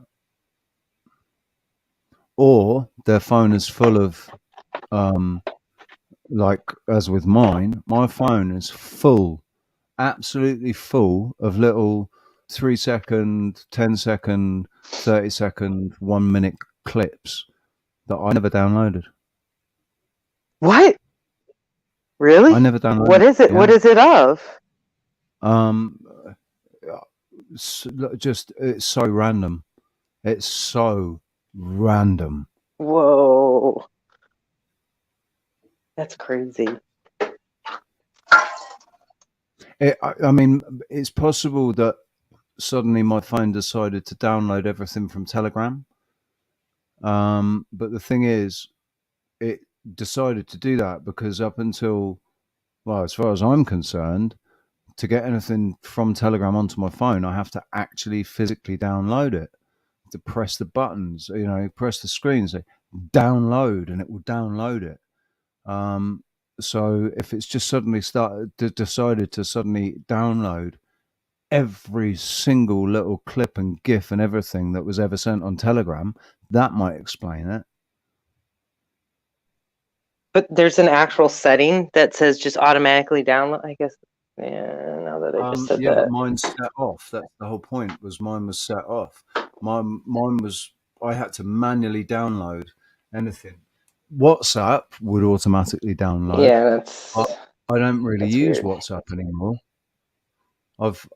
I'm kind of successfully migrating away from WhatsApp to Signal. I wish Signal had a couple features but otherwise I like it. And I have never used WhatsApp. I always kind of heard it had a weird. I also barely used that. What was that app that you do this quick little videos before TikTok came out? Oh, Snapchat. Oh, But then you Snapchat. get, but then it was like allowing guys who they call you your friends to unwarrantedly send you dick pics is what I felt like that app did. Because that's what happened to me, and I was like, "What the fuck?" I think and delete. I think Snapchat was created for sexual purposes. It was created to basically because it just seemed like a lot of these phone sex girls and sex chat girls and stuff. They do it through Snapchat and through Instagram, and like the amount of girls that I've had contact me, send me messages, and it's basically give me your credit card number, and it's a sex chat or something. Yeah. Or I'll get on video naked for you if you pay. That was coming a lot through Tinder as well. Because I was on Tinder a little bit, just because I wanted to see. Like, I actually had a relationship from Tinder that ended badly, of course. But when was it? Year before last. Like for a little bit during the COVID lockdown, just kind of out of interest and desperation, I suppose. I went on Tinder, and I didn't get a single match with anybody, not a single one. On Tinder? And I thought, do you know what? This is that's not right. This is a deliberate thing. This is to make me feel like shit. This is deliberately it makes you make me feel like shit. But seriously, like, how many times, like, I had in my profile specifically, like, I'm not looking for sex. Like, I literally wrote that in there, and then the guys would like be like, "You want to hook up?" No, nope. Yeah, it's so gross. They call it like window shopping. Well, and I'm not gonna lie, I did try Tinder because actually, like all the other ones, it was like nobody was on those, and actually there were some people who had more of our mindsets on Tinder. I was really ashamed. I got off of it. It's all just people trying to find themselves. So how I see it most of the time. And I just decided that the universe, like in the past, will, if I'm meant to be with somebody, it'll coincide with something else or whatever. But we've all been programmed into thinking that we need to have a partner for at least to have sex with, Yeah. Yep. And preferably nowadays multiple partners. That they obviously they want people to have multiple partners. And you're not, and you're also, have you noticed like the new age thing is like you're not comfortable in your own skin unless you are okay with that, like a non-monogamous lifestyle. And I'm like, no, I've never felt that. Never felt that. Listen, they're trying to say that that it's not normal to be heterosexual and have aversions towards things that seem to go against what nature. It's man, I don't want to get into that. I know, That whole right? thing, right? That's just a joke, absolute joke. If you read my Twitter profile, that will tell that says it all. My Twitter profile says it all, basically. But yeah. Oh, do you know what? 3 hours and 15, 16 minutes. I'm about ready to wrap up. I'm gonna have to take the dogs out. It's 5:30. They haven't been out since Yeah, I took them out about I 8 o'clock know. this morning. I realized I hadn't let Jitterbug out when we got on. I was like, well, I'm gonna have to make this work, but because we're not on video, it's nice. Yeah. But I had a very nice start to my day. Thank you, Richie. Thank you for joining me, and thank you to the chat room. Thanks everybody in the chat. Lizzo, Manny, Reverend, Hippie Shake. Who else we got? Leafy, Manny. I've said Manny. Morgan. I saw in the treehouse. Hey, Andrea. He's saying you're saying you're going to be 50 soon, Morgan. Who is? 50 years old. I'm going to be 45 soon. A couple of months. Oh, he's in your other chat. Gotcha. Oh, is he? Yeah, Hey, maybe he's Morgan. in Michigan. Yeah. No, it's all good. I just didn't realize that. So Oi. apologies to anybody if I've missed anybody. I can only see the people that have been chatting, and I'm scrolling up loads, and it's just the same people. I can't see any new names there, but we got 8 people still. It's a good. Yeah. We had like 14 people earlier. Jim Dillinger, Yeah. DN, Callum, if Callum's still about, and Caucasian Sasquatch. I think that's everyone. So yeah, thank you very much, guys. Yeah, great chat. You guys are super engaging, and I really enjoy this. And be back soon. Now I'm feeling better. Yes, please. I'm so glad you're feeling better. I wanted to go live. I kind of want to go live every day, and there's always, like, certainly this last week has been not a chance. But I think it might have been your body saying you needed a break, and you finally were able to. It seems like be able to turn off your thing, and that might have been really important. So I think every once in a while we got to do that, but we should try to be more. Yeah, I love being. I miss this. I was a little like I didn't want to say, "Hey, we got to get on," but I was like, "Yeah, what's going on?" This is very enjoyable. Definitely missed it, man. It's been a week. It's been a week, and it feels like a lot longer. Yeah. Feels like a lot longer because I don't know. It's weird. Time goes really quickly, but it's almost like it goes so quickly that it feels like more time's passed. So it's only been a week. That's not really very long, but it feels like forever.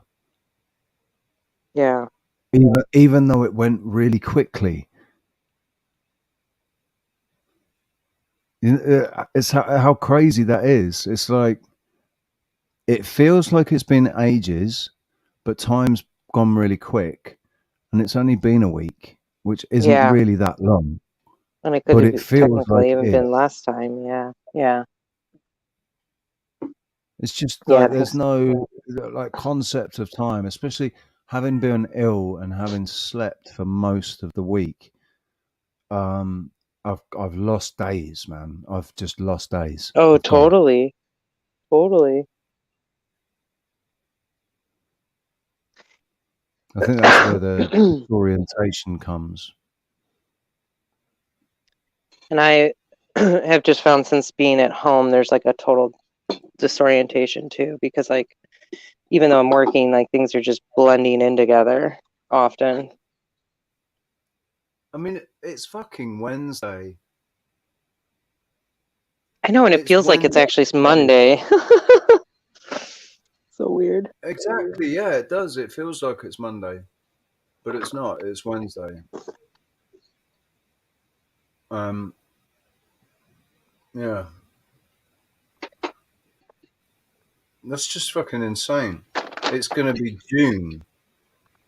I In know. in a couple of weeks, it's going to be June.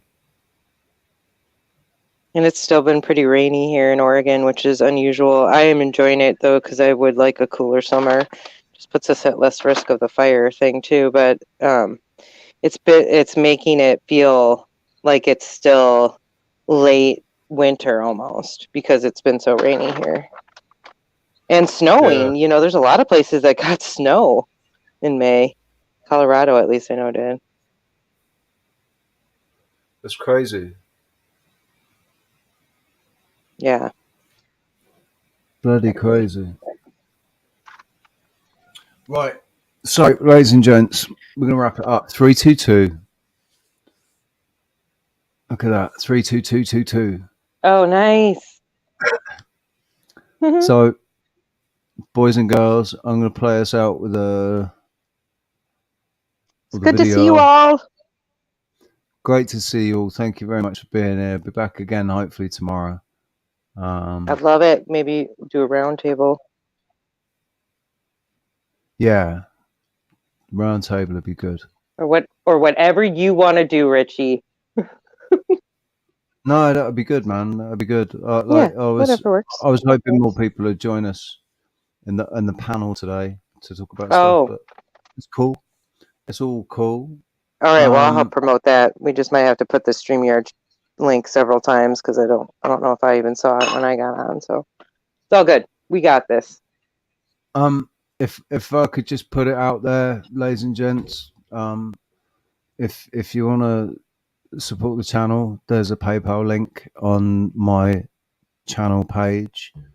On the big picture, there's a PayPal link there. Any help would be massively appreciated. And yeah, much love, peeps. We're gonna much love. I'm gonna play this again, man, because it's just actually. Do you know what? I'm gonna play this quickly.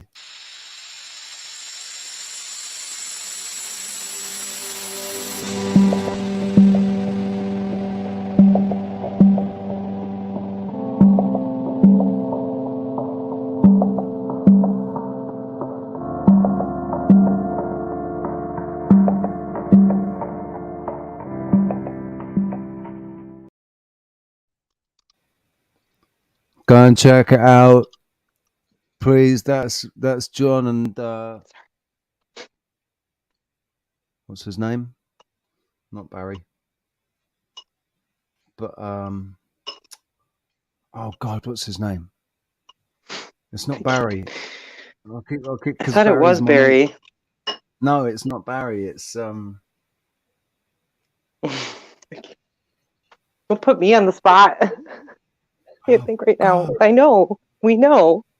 Bart. It's Bart. Thank you. Yes, Bart. Bart Several. So yes, and also this. I love this, man.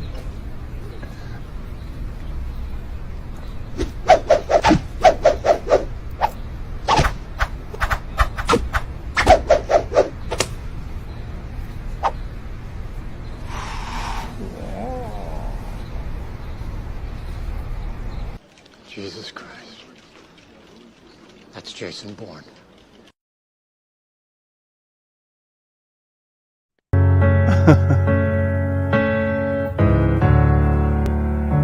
It's raining. Oh, that right. Absolutely fucking hilarious. Jesus Christ, it's Jason Bourne. That's Jason Bourne. What I want to know, right, is it this guy that just had this sudden urge to perform, or He was was on. he in league with the guy with the camera? Like, if he was in league with the guy with No, the he was camera, definitely fair on play. crack. He was definitely in his own mind, and I'm pretty sure he was on crack. Do you think he was on crack and he was like, "You don't want Yeah, to he fuck had with crack me, mate. eyes. I'm a ninja. I'm not a Yeah. crackhead, but I'm a fucking ninja crackhead." Yeah, I'm just gonna show everybody. I'm just gonna remind the public real quick. Watch out. The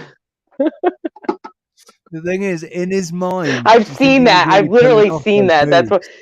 I've actually seen that in downtown Portland. Like that kind of, maybe not. Okay, not that skill. That guy had skill, but He was skilled, man. He was proper police academy 2, like. Fight, huh? Police Fight me! Academy too. Oh, that's Absolutely good. So yes, on that note, ladies and gentlemen, I'm gonna play you out with our 5-minute filler. If I can find it. God, we put so many bloody videos on here. No. There it is, 5-minute filler. Thank you very much for joining us. See you all again soon.